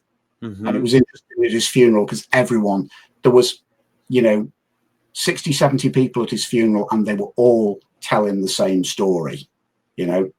So, yeah, certain people you're just very glad you met. He could be totally mad and totally infuriating at the same time, you know, but amazing. So, yeah, that's just beautiful. If anyone ever... Thank you for sharing that story. That is a beautiful story. So whenever anyone buys the deck, when they see that portrait, that's the story behind the portrait, you know. That's beautiful. So, and he was as wild as Hecate. I think that's what, you know, and that can be infuriating in itself. Anyone who knew Andy, you know, loved him to bits, but could be equally infuriated and absolutely exasperated by him at times. But yeah, so yeah. Thank you for sharing that story and his memory. I took you down another garden path. I'm terrible to interview, you know. No. This is amazing because originally I just wanted to like mention your artwork and go into your story, but this is exactly what we've been doing, listening to your life story through your artwork. So I love the turn that this went to, which is beautiful. Can I take you on another tangent because you'll like this? I'll show you what I've been working on. There's only one copy. There's only one copy exists at the moment. So this is what I've just finished. This is Arcana 78. This is the latest tablet. This started in 2022, and Kim Arnold, who's the amazing inspirational woman who runs the UK Tarot Conference, it's been going for over 20 years. For the 20th anniversary, she asked me, would I illustrate a limited edition major arcana to celebrate 20 years of the conference, which I did. And it was a lovely, lovely job to do, because what we did was we put a different speaker from the conference over the 20 years, embodied each one of the cards. So, like, before you continue, let me ask you, is this related or a continuation to Arcana 20 from 2024? Yeah. So what it was so much fun. It was so successful. We ended up, we thought, we're going to turn this into a 78er. So it's just finished. And what we're doing a very, very limited run of this, and it's just going to be available through the UK Tarot Conference. We're pitching it to publishers, but in the meantime, we want to do this. We're probably only going to get about 40 or 50 copies printed. But I mean, you can see, like, the Magician card. This is an amazing guy called Neil Kelso, who is a tarot author, but he's also a professional stage magician. So it was obvious which card he was going on. We've got the lovely, lovely Sasha Graham, Tarot Diva Extraordinaire as the Empress. David DeAngelis, who did the Starman Tarot, had also been a speaker at the conference. He's the Emperor. So all the cards are like that. We realized we couldn't do this for all 78 cards. So what we chose to do was, for the minors, I've kind of gone more my traditional style, but it's a lot more day glow than the Healing Light Tarot. But the minors they kind of, again, it's my kind of silhouette style in a lot of cases. But this is why I wanted to tell you the story of this deck. This is my full circle story from my tarot journey. So what we've done, we decided that the court cards would have their own treatment, rather than it being speakers from the conference. We'd take figures out of tarot history. So we've got some quite tongue-in-cheek ones here, because this was on my insistence. The Queen of Wands is a certain fictional fortune teller from a James Bond movie. Yes. Couldn't do it without her. But we've got, let me just show you, Prince of Swords, Duke Visconti. Oh, beautiful. Commissioned the original beautifully hand-painted Visconti decks. But let me show you the Prince of Pentacles.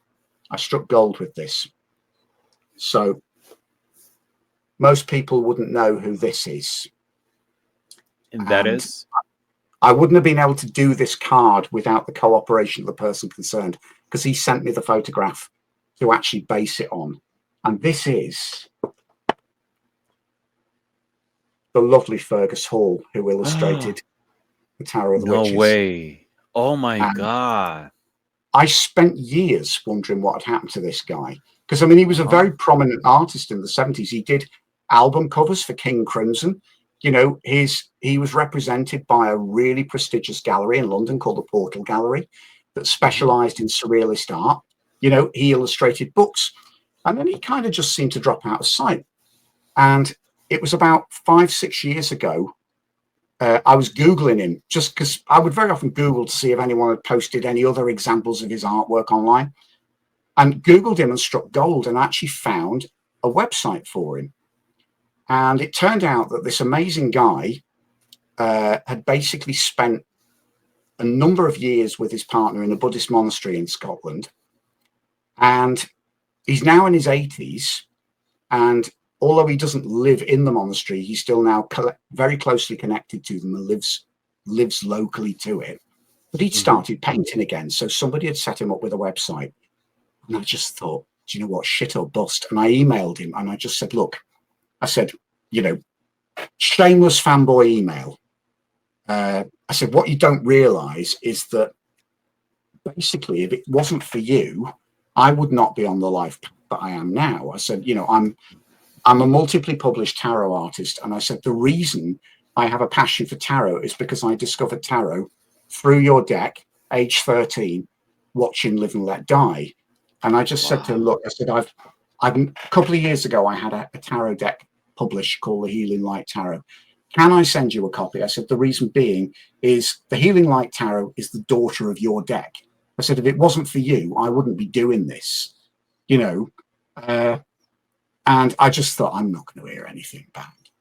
And I got an email back a couple of days later saying, wow, that's incredible. Yes, please.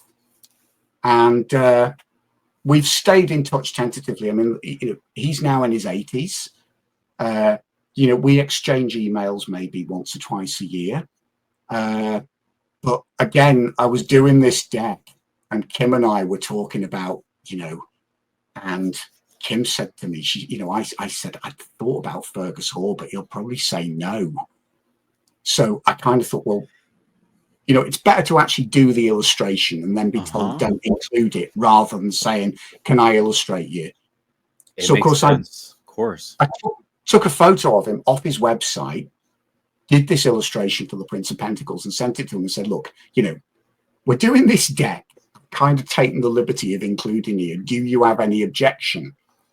Expecting him to turn around and say, well, I do really. But he messaged back and he said, oh, wow, that's great. He said, but would you rather I sent you a photo of me from the era when I was illustrating the tarot, and then you can do that? And it's like, yes, please. Perfect. Oh, so perfect. He sent me these lovely black and white photos from 1972. And that's what we based the portrait on. So oh my goodness. It's kind of, I wanted to include that because, I mean, my tarot journey is full of full circles, and there was the 13-year-old me watching Live and Let Die and seeing Solitaire turn the cards for the first time. I'd grown up with a grandmother who had a fascination for playing cards, and she played cards regularly. So for me, as a small child, I was taken in by all the colors and patterns on the courts.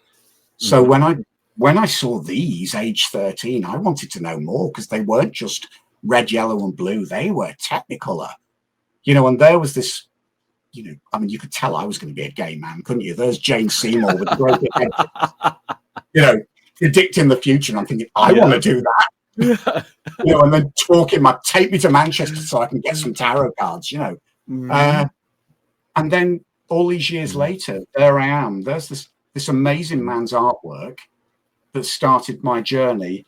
And then there I am, age 57, all these years later, putting his face on a tarot card. And I'm just, God, am I lucky, Not knowing that you were going to have a connection with him. No. I mean, connecting personally with him, doing the same thing and honoring him through your work. I mean, could the 13-year-old me could never have foreseen this? I mean, I can remember starting to hand draw a tarot deck, just after I bought this. I gave up after 1.5 cards because it was too much like hard work, and then, I mean, where are we?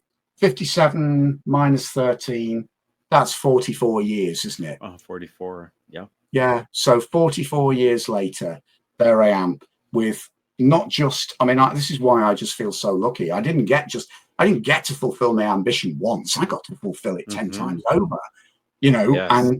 And there I am, sort of honoring him for his influence on me through this, Beautiful. Happy times. Amazing. I love what I do. That's amazing. Yeah. So we have Arcana 20 and now Arcana 78. Arcana 78. We'll probably print about 50 copies because I do want to pitch it round publishers. So I thought, I'm not going to tread on any publisher's toe. If we've just done an initial short run, that will be available to celebrate this is the 22nd UK Tarot Conference, I think, this coming year. Of course, Kim bases each conference on a different major arcana. So, of course, last year was the World. We've now come full circle. So she decided to go back to the Fool, but that was why we kind of decided maybe it was time to turn Arcana 20 into a full deck and complete the circle there as well. So amazing. I sign up for a copy. You're welcome. It's at the printers, so yes. we've then got to decide how we channel those decks out there. But they're just a strict limited edition just to celebrate the conference. And then probably if I can get a publisher to take a punt on this, we'll probably change a couple of cards up, change the colors around, make it unique. Mm-hmm. But again, this has been a lovely fun project to work on. Again, with no pressure or no deadline, because I'd started it. You can see Two of Swords. I started this in 2022. Managed to finish the major arcana for the conference the following year, and then, I mean, in the interim, I've also become a full-time carer for my mum, so this has taken longer to finish than I would have done normally. But it's there and it's ready to go. So yeah. Beautiful, beautiful. And then, of course, we have the Tarot Millionnaire de Marseille. Oh, that's my quirky afterthought deck. It's available through makeplayingcards.com. It's not public. Cards, yeah. It's my quirky take on the Marseille. But what happened was, I just finished the Quantum Tarot, and I set myself this challenge to create a whole tarot deck out of clip art if I could. So the first version, literally, it was all bits of clip art that I spliced together in Photoshop and put color overlays on. And it was quirky, it was rough, it was clunky. And I gifted it to Kay as a thank you. I did 2 copies, just hand printed, and it was dedicated to Kay as a celebration of our, a kind of humorous celebration of our work on the Quantum Tarot. And it was a couple of years later, I went back to it and I thought, I can revise this. I'd like to sort of polish it up a little bit. Polished it up, I think, in about 2014. I sold a couple of hand printed copies through my website. So there's a few little playing card size versions out there floating around, people who bought them. And then I went back to it a couple of years ago and just decided to redo the colors. And obviously, in the light of print on demand and the fact that with Make Playing Cards, you can set up your own little shop. And I thought, I'll never get this published, but I can put it out there for anyone who wants. And it's a really irreverent. I mean, if you're a Tarot de Marseille purist, don't go near it, because you'll just want to assassinate me. I mean, I've literally spliced pieces of clip art together. It's all done as silhouettes, but they're kind of rainbow silhouettes. They're beautiful. If you like pit decks and you want something a bit different, it's great fun. It's minimalist. But as I say, if you are a Tarot de Marseille purist, you will not like me, because I've not been very reverent to the original pattern. And I kind of, some of the tarot artists I admire the most are some of these amazing people that have kind of, there's a guy in France, I can't remember his name, that I've been following. Again, I'll if I remember, I'll send you the link. I follow him on Facebook, and he spent about 5 years hand carving wooden print blocks to do his own Tarot de Marseille. And it is just the most amazing work of art. So they're the people with pit depth that you should be admiring. It's like, mine was like the clip art shortcut, which it's a different style. It's a different style, different interpretation, expression. It has the beauty in its own. It's a fun homage, and it was, the first version was done in 10 days, which says it all. And it was rough, and I've kind of gone back to it. I've done 2 lots of revisions, and I'm very fond of it, precisely because it was one of those things where you're doing a tarot deck not because there's any pressure to get it published. It was a kind of standing joke. Kay had said about she wanted to explore pit cards more, so it was a very tongue-in-cheek thank you gift for our collaboration, which she was quite touched by, and I've still got my original hand-printed copy, which is clunky as hell, and it doesn't the Make Playing Cards version looks much better. But it was one of those things that I did and thought, oh, there's a bit of mileage in this. Let's polish it up. Let's do a bit of revision. And I've sold a handful of copies. It's never going to be a bestseller. I mean, I think you can count the number of copies that I've sold on Make Playing Cards, probably in 1 digit. But that's part of the fun of it as well. It's out there. Anyone who wants it, by some rare opportunity, you want a copy, at least you can order it. you know. Yes, and I will link it below. I'm going to link all your links below out Oh, of your decks so people can see your, your artwork, your portfolio, which is available online, but also to your store so they can order Thomas a copy if they're Perino. interested in it. Thomas Perino was the guy I was talking about. That Okay. amazing craftsman and tarot artist. You know, I think it was 5 years, because every so often he would kind of print. He would print a new woodblock print in black and white when he, and they are gorgeous. You know, Wow. I I'm mean, going to look it up. yeah. So and what was so amazing, I didn't buy one at the time, and I'm kind of waiting for a second edition because they were expensive for a very justifiable reason. Because I mean, he was Mhm. printing these things on a traditional woodblock press, and then overlaying each color, with the original print processes, and you're thinking Wow. that's artistry, that's craftsmanship. The Um, craftsmanship, yes. Oh yeah, my goodness, yeah. I mean, you it's know, it again. It's just a different style. It's different materials, different type, but it's as valuable as the work that you do. You know, it's I think just different methods, and it's. I different methods. appreciate it the same. I kind of look at what I do and I think I'm not the best, but I'm not the worst. There's people You who are work you. others. I mean, do you know why? I mean, do you want to know who I admire as Why? far as digital work is concerned? Ciro Marchetti. Because when the Gilded Of Tarot course. came out, I looked at that and I thought, right, one day I will get to that standard. And then probably about 8 or 9 years later, I realized I'd approximately got to that standard, but then he'd gone like, I was here and he'd gone like up here. So I make it, I look at his work and I think, right, that's what I'm going to aspire to.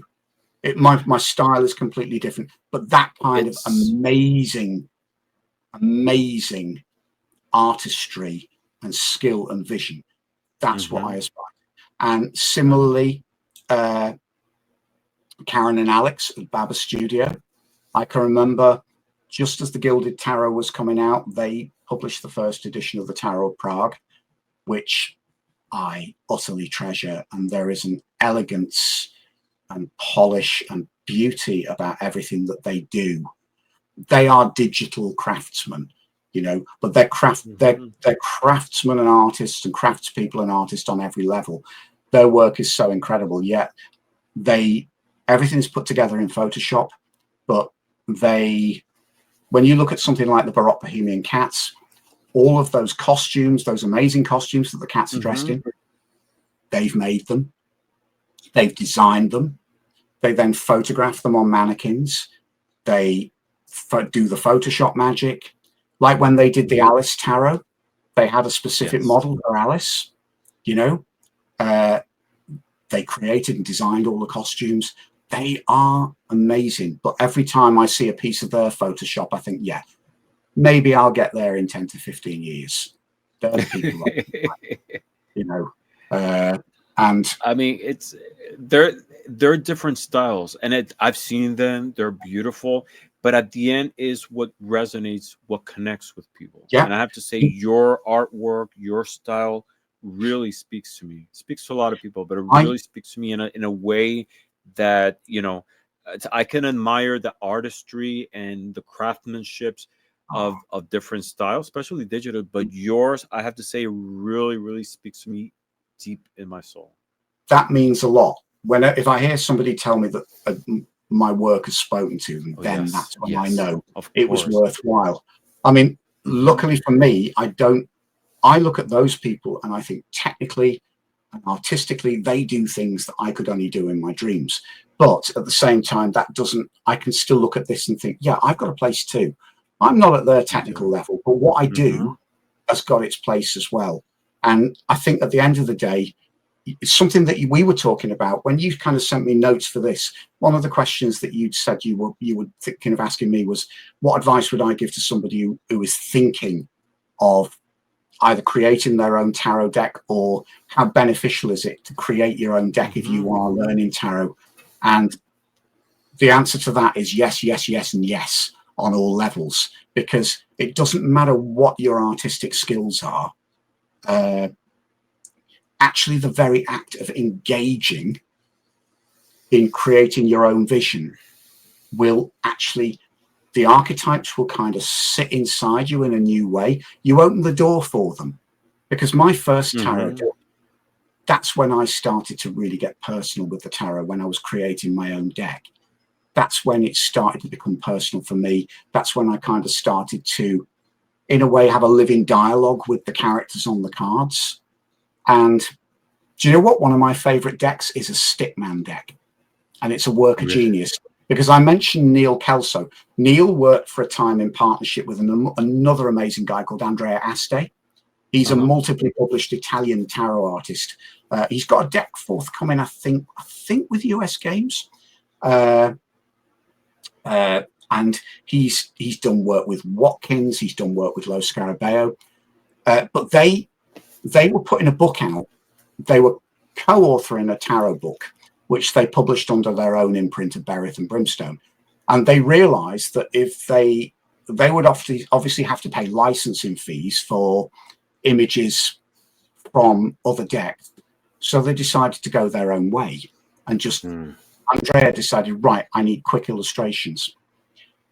He did literally a Stickman tarot. But from an artist like Andrea, it's a very, very powerful deck. He had it printed as a little miniature, and it's one of my go-to travel decks. Oh God, hang on, I've got it here, I think. Yes. This will show you. Right, if you think, now, ironically, Andrea is an incredibly talented artist, but basically what he wanted to do here was pare it back to the very basics to actually, and this is what he came up with. Oh, wow. That's beautiful. That's amazing.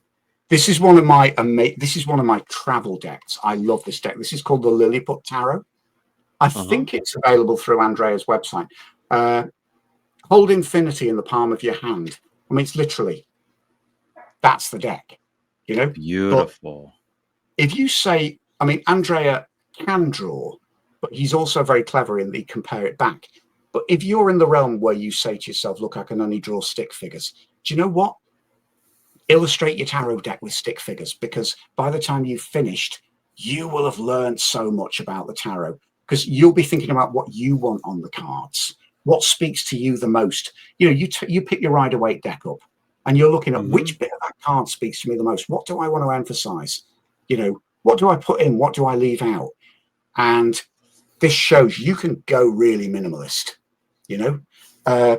Stephen Bright has done an amazing book about tarot and oracle deck creation.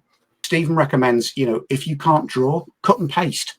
You know, just go through magazines, cut your figures out, collage. You know, yes, draw, collage, do whatever. But the one thing I'll say is you will engage with the tarot in a whole new way. So, you know, if you want to learn tarot in depth, learn by doing. Create your own cards. It's how Ken started doing the Oracle of the Hecatian Path. His early collages, that oracle came to life. Yes. The creation process has taught me so much about how to read, you know, how to meditate on the cards, the depth of the cards, because the more I create, the more I realize, yeah, nobody's ever going to do it better than her. Never.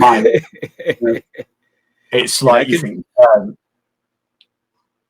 I can totally relate to that, because I've created some of my own divination tools, and you learn in the process, but at the same time, you infuse a lot of your own energy into the tool, and it makes it much more powerful, much more richer.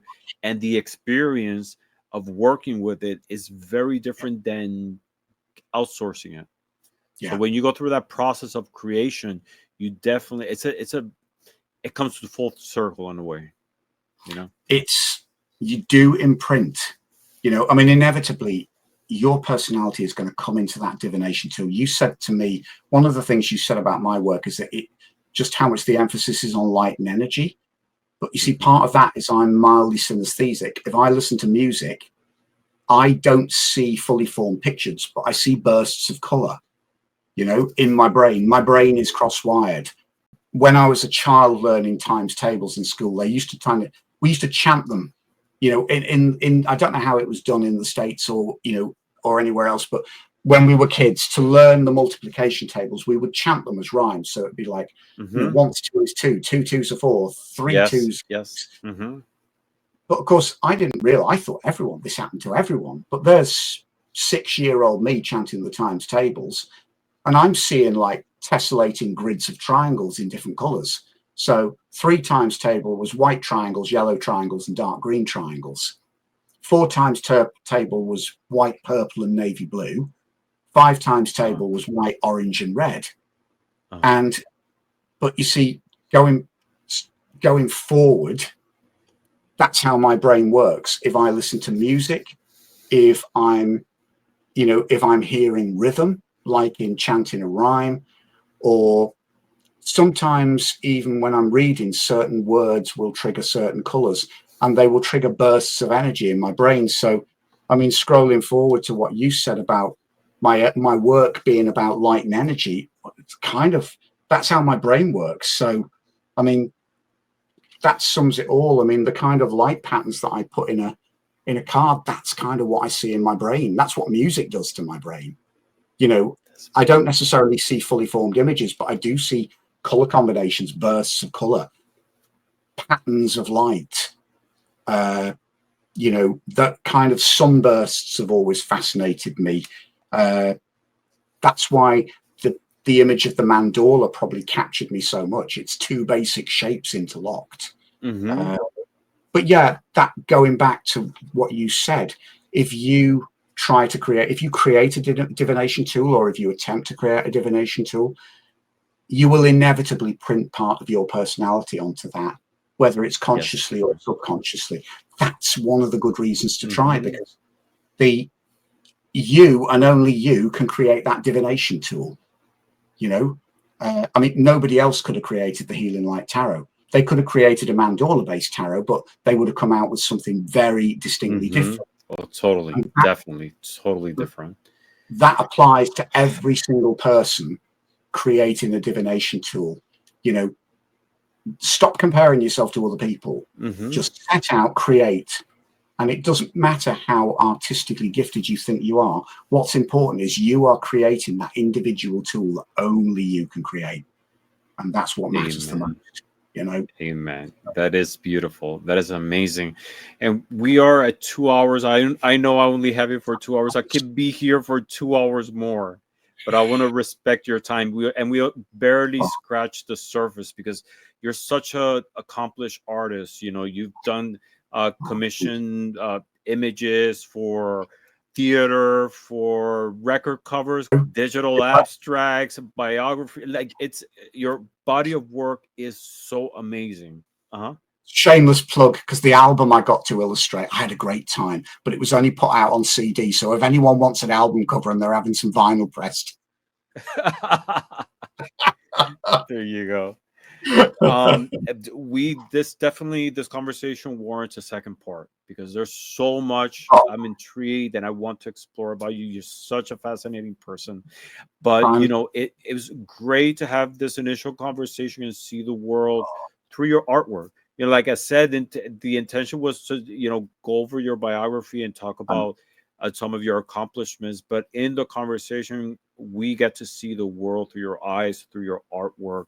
And you know, I feel honored and blessed, you know, to spiritually connect with you through your artwork, but at the same time have this conversation and learn a little bit more about you and the world through your eyes.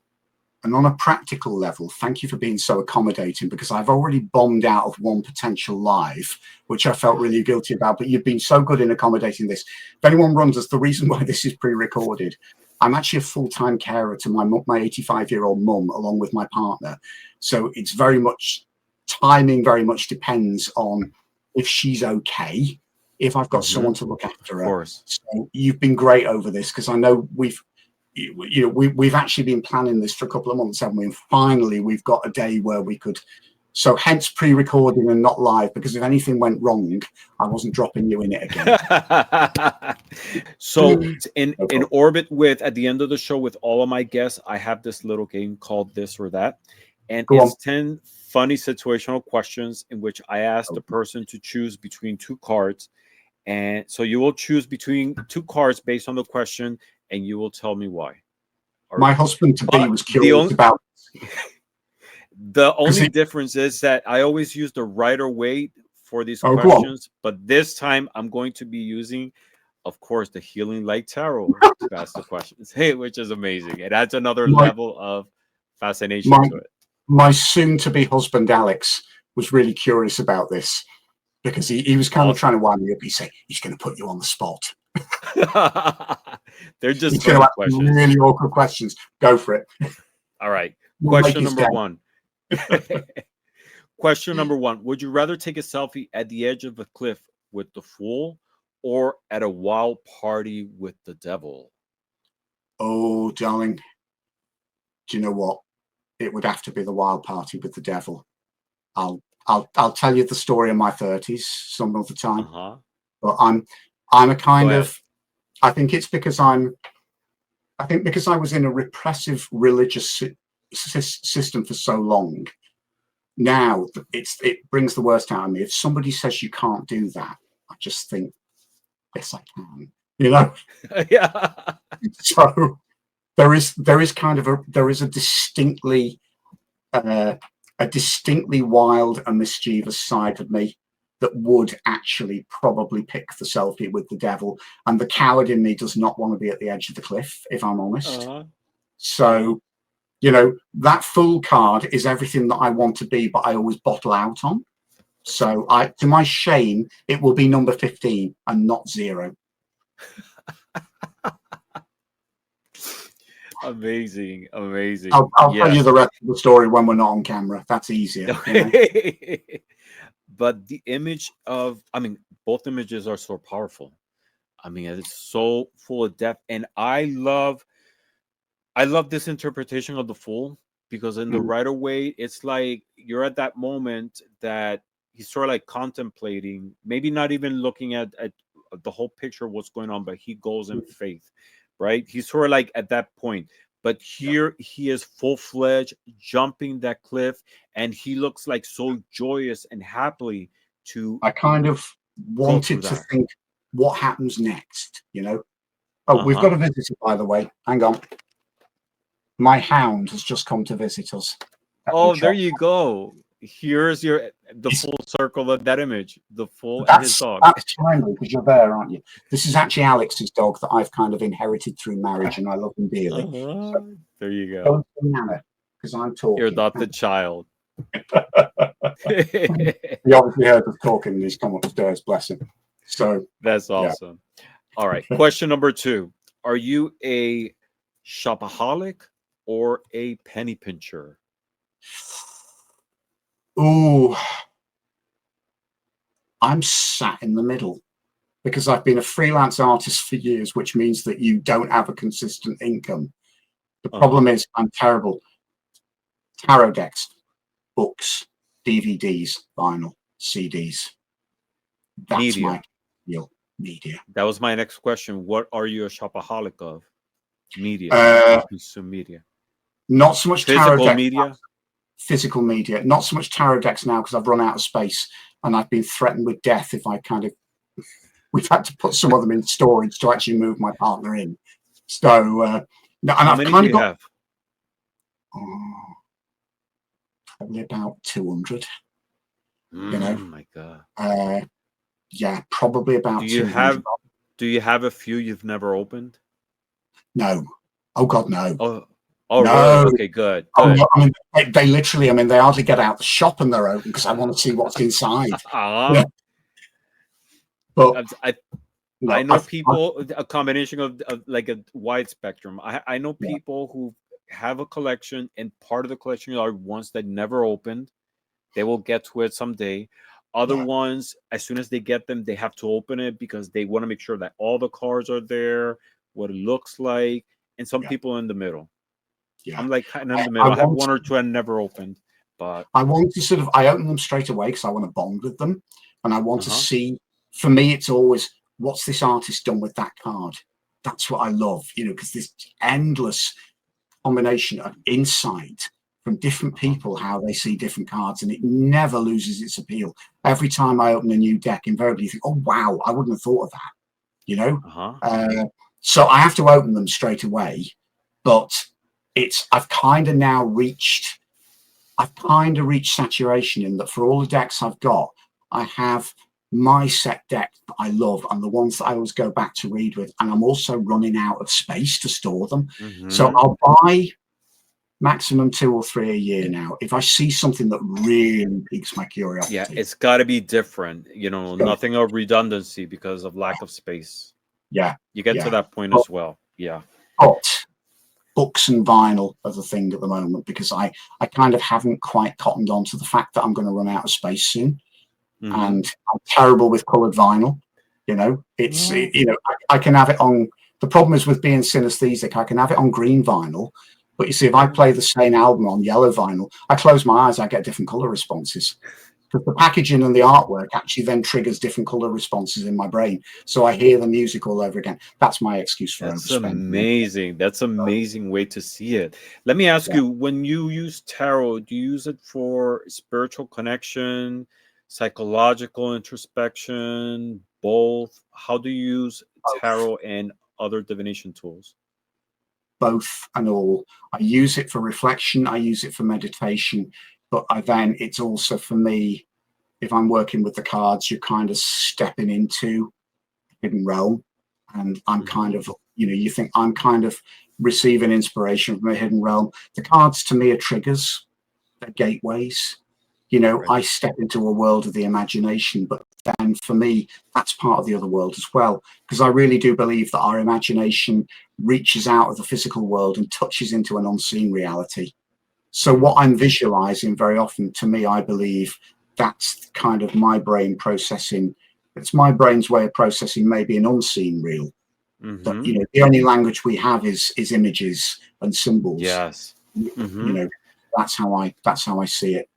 So it's both, but I want to say it goes beyond, because it's also artistic stimulation that you get through it. Yeah.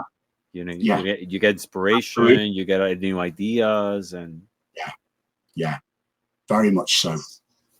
But penny pincher sometimes, because I'm a freelancer who can't always afford to be a shopaholic, but a shopaholic.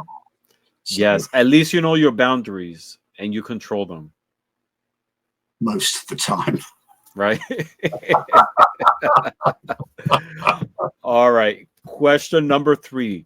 You're in a tarot themed telenovela. Which dramatic character are you? The Lovers. You caught both twins kissing and you exploit their secret. Or Judgment. You faked your own death and returned during the wedding. Oh, right. The Lovers. Simple. I'm about to get married, and I couldn't imagine lying to him because I just love him to the ends of the earth. The Lovers, particularly if it's the gay lovers card from the Cosmic Tribe. If I caught them kissing, I would totally exploit it because they're gorgeous. Like, you know, that is so explicit and so real. I love it. Again, it's the mischievous side of me. Would I really exploit them? I know I'd kind of just say, you know, carry on, boys. What you get in return. No, I'd kind of just say, look, don't mind me, just go and have a good time. You know, but you know, have a good time with my compliments. That's So, but no, not the lying thing at the wedding. That wouldn't work. Beautiful. All right. Question number 4. You're at a cosmic bar and the universe sends you a free drink. Which would you choose? A custom-made cocktail by the Temperance Angel or a mystery drink by the Ace of Cups?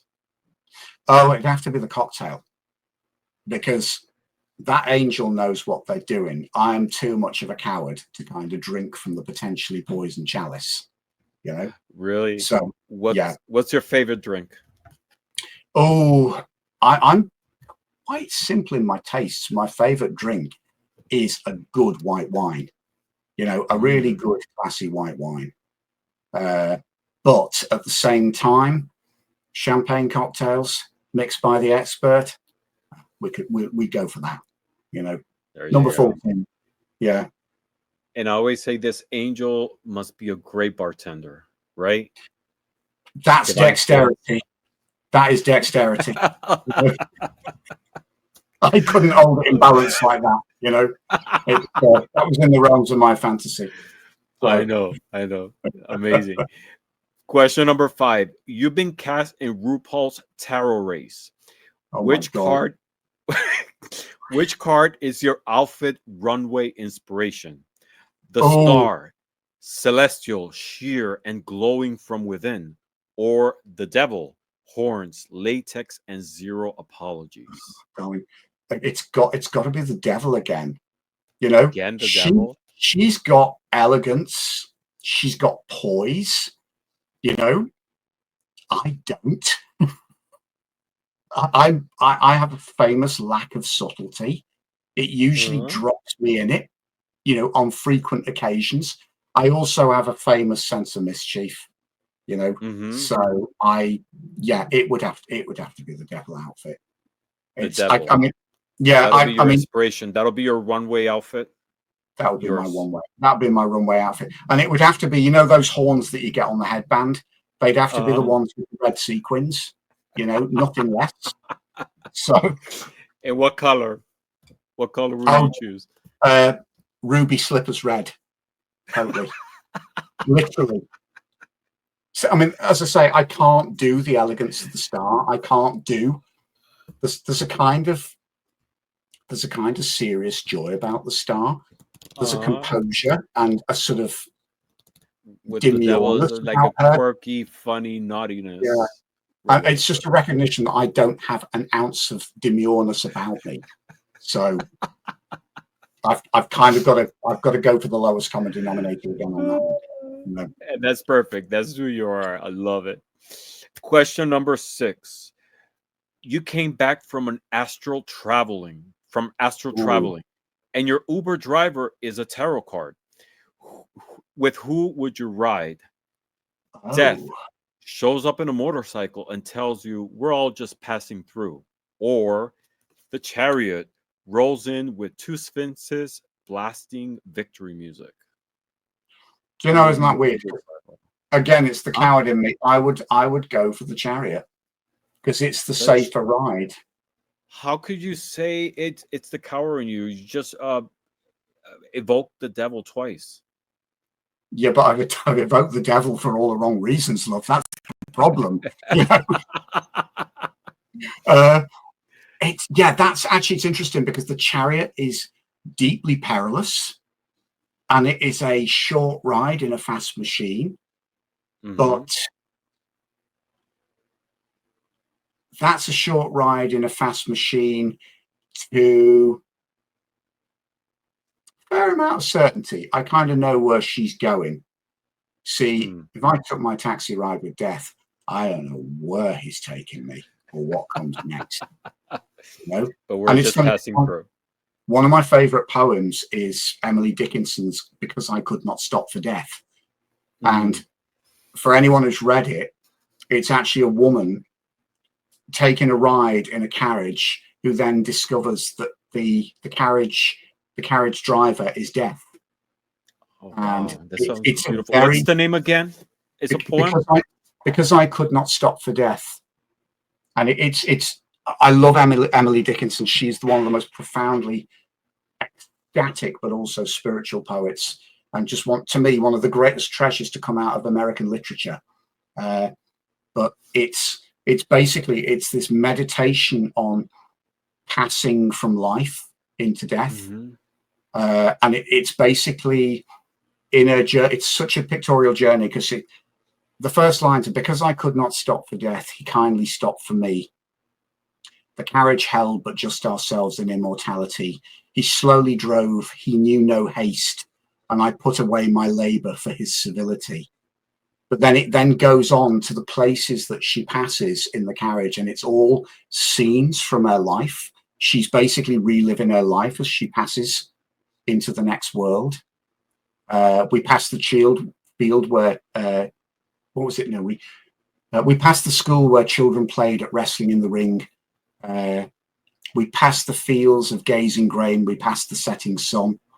And it ends, she says, "'Tis then, 'tis centuries," you know, and you realize that she's writing the poem from the perspective of, you know, this journey was long ago. Wow. But that poem gets right inside me. But hence, I would still, you know, I would still go for my ride with the chariot, because the death ride is the final one, you know, and you just have to go where he takes you. I love the idea of that poem, and at the end of the video, I'm gonna add it to the video and read it, so everybody could listen to how beautiful. I mean, it's just the imagery as you describe it is amazing. So stay till the end of the video. I'm going to add the poem. I discovered that poem. I love classical music, and again, the amazing American composer John Adams. He's probably the greatest living composer. He did this massive wild choral work in 1980 called Harmonium, but the center movement is actually a setting of Because I Could Not Stop for Death. So you've got these two incredible wild movements on either side, and then the stillness of this slowly passing carriage. So thank you for sharing that. I'm going to share it with the public here in the video. Yeah. Thank you so much. All right. Question number 7. You ready for the next one? Yeah, go on. You want to celebrate your next birthday in a special way. Which vibe do you want? The tower, fireworks, drama, and someone definitely falls off a balcony. Or the 3 of Cups, karaoke nights themed and unlimited Prosecco. Do you know, I would have said at one stage 3 of Cups, but, you know, I didn't do an 18th birthday party because I was in a mess. I didn't do a 21st because I was in a mess. My 30th birthday was the worst day of my life, and it was the day that convinced me to turn my life around. And then I hit 40, which was fabulous. But I just decided that my parents and I were going to go away on holiday, and it was lovely. But then I hit 50 and I did the big party. Well, actually, I did 3 parties. I had the family meal out.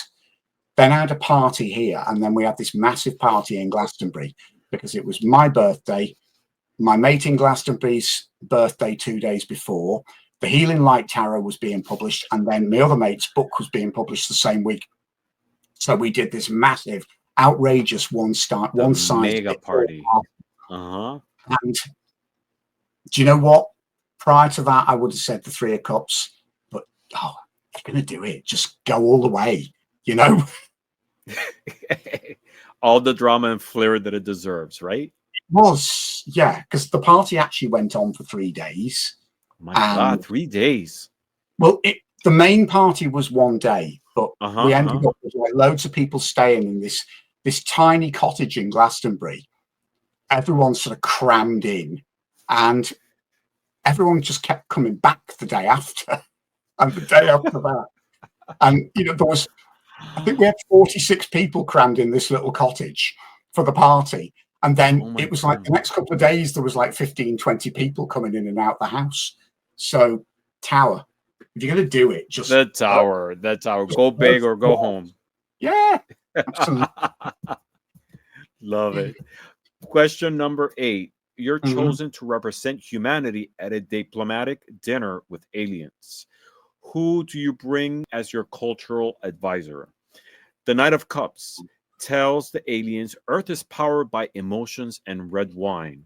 Or the 6 of Cups gives the ambassador a macaroni necklace and says, this means friendship here. Probably 6 of Cups. You can establish the friendship first and then go into the final details later. You know, love it. So yeah, there's also a bit of vulnerability in the 6 of Cups, which is a bit dangerous. Macaroni necklace is saying, look, this is us, you know. So that implies we've got, we're asking you to trust us, but we also need, we also need to trust you. The 6 of Cups that's kind of one of the most enigmatic and challenging cards for me, because it's about pleasure, but it's also about vulnerability and actually showing your vulnerability. It's about honesty. So is that the best thing to be doing with aliens? Probably not. But then I'd make a mess if I went in and said, you know, we're all about red wine and emotions. You know, where do you want me to start? And they'd probably be, you know, you know, we're just going to retreat. You know, this planet needs therapy, you know. So probably somebody else better than me could get away with that approach. I'll stick with the macaroni necklace. You know? I love it. Amazing. I just love it. All right. Question number 9. It's your day off from work and you just want to chill. What are you in the mood for? Playing volleyball with the high priestess, because she looks like she's playing volleyball right there. Playing volleyball, right? I was looking at the car earlier that she's playing volleyball right there. Playing volleyball with the high priestess or crashing in bed all day like the Four Swords.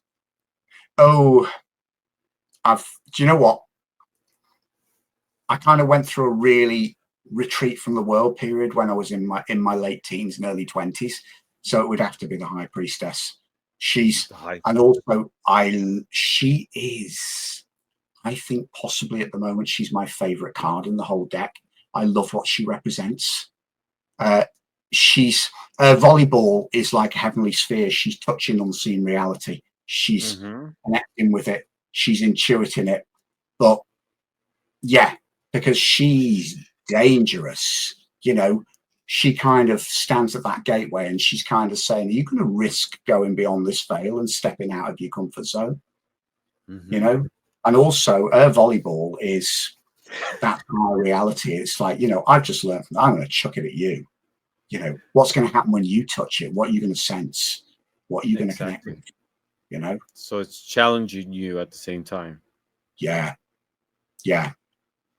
Yeah. The Four of Swords, I did the Four of Swords. It didn't get me anywhere.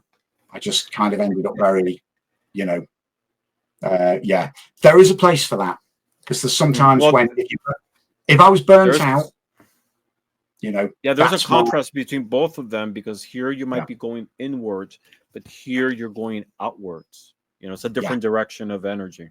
Yeah. And there's times when I've had to go inwards and I've had to sort of retreat and then hide away for a while and come out. But sometimes I've kind of hidden away for too long because I would, you know, and it always frightens me that I would do that again. Her invite is to get real, but at the same time to connect.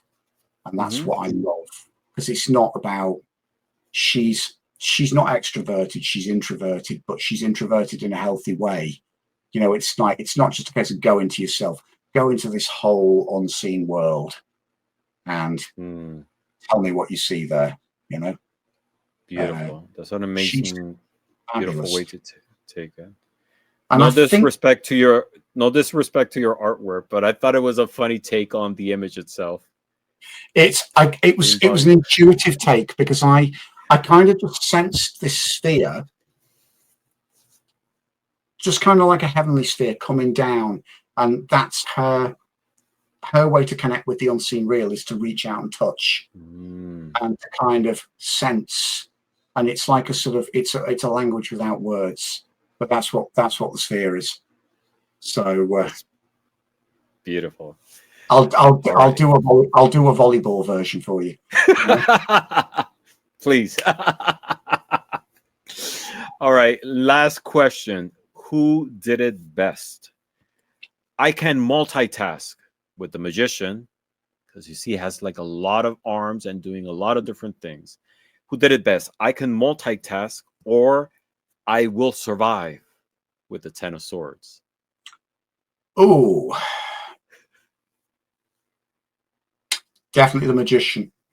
For the Ten of Swords for me is I didn't survive, but that's a good thing because that's to me that's a necessary ending.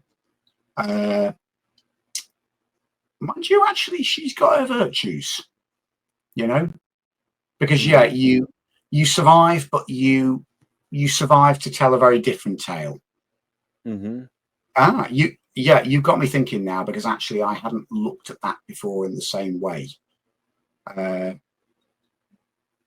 would want to be the magician because he is empowered, but again, maybe the Ten of Swords is a little bit more realistic sometimes because she's vulnerable.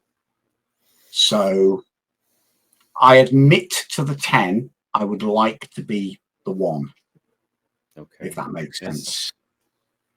And it's interesting that behind this funny question, it provoked a thought. So it did, and thank you for that, because actually it's made me look at that Ten of Swords in a new way now, because I never thought of the words "I will survive" in connection to her, because I always look at her and say, well, you didn't, and that's the whole point. You stopped it, and then I also see that as sometimes not just a personal end, but circumstantial end, and maybe something needed to come to a close, and you've just got to walk past it.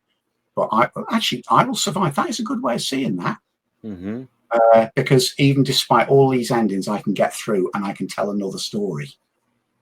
Definitely. I've got to think about that one. So yeah, this is a great topic for a next show, isn't it? Just aspiration, realistically, the dead one with the swords in the back. So yeah. Yes, definitely. So this has brought us to the end of our show for today. Chris, thank you so much for this conversation. We've gone over 2.5 hours. And like I said, I could be here 2 more hours because you're such a fascinating person. You're such a gifted artist. You're such an intuitive and spiritual person whose beauty comes through your amazing artwork. And I want to thank you publicly for all that you've done, for sharing your great skills, talent, and beauty with all of us. And your artwork definitely has an impact in all our lives. I include myself. I made a lot of very personal decisions based on the imagery of your cards. So thank you for doing that. And I'm just looking forward to everything else that you have to share with us. I don't have enough words to thank you for the amazing person that you are. You survived the 2.5 hours. I'm hoping your audience does. That's the only thing.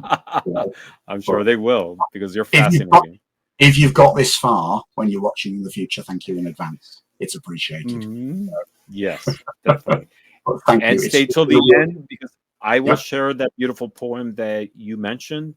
And I'm looking forward to a lot of things, to see more of your work. Maybe in the future, a collaboration, making a deck together.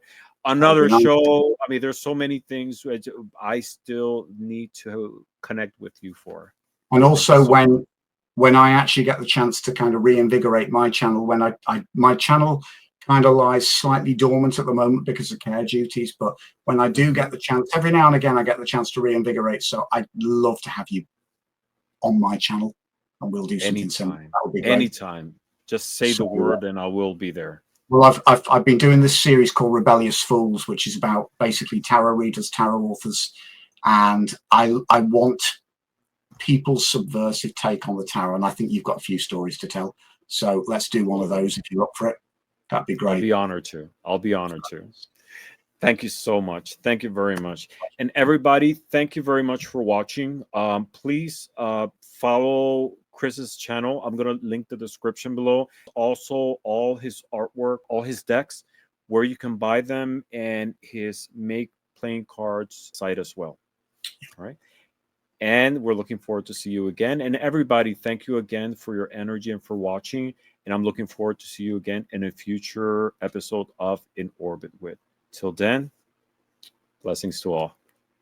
Bye.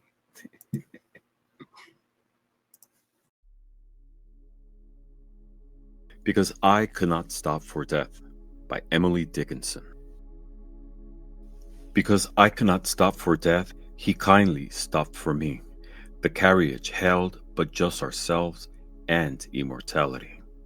We slowly drove, he knew no haste, and I had put away my labor and my leisure too, for his civility. We passed the school where children strove, at recess in the ring. We passed the fields of gazing grain. We passed the setting sun. Or rather, he passed us. The dews drew quivering and chill, For only gossamer, my gown, my tippet, only tool. We paused before a house that seemed a swelling of the ground. The roof was scarcely visible, the cornice in the ground. Since then, 'tis centuries, and yet feels shorter than the day. I first surmised the horses' heads were toward eternity.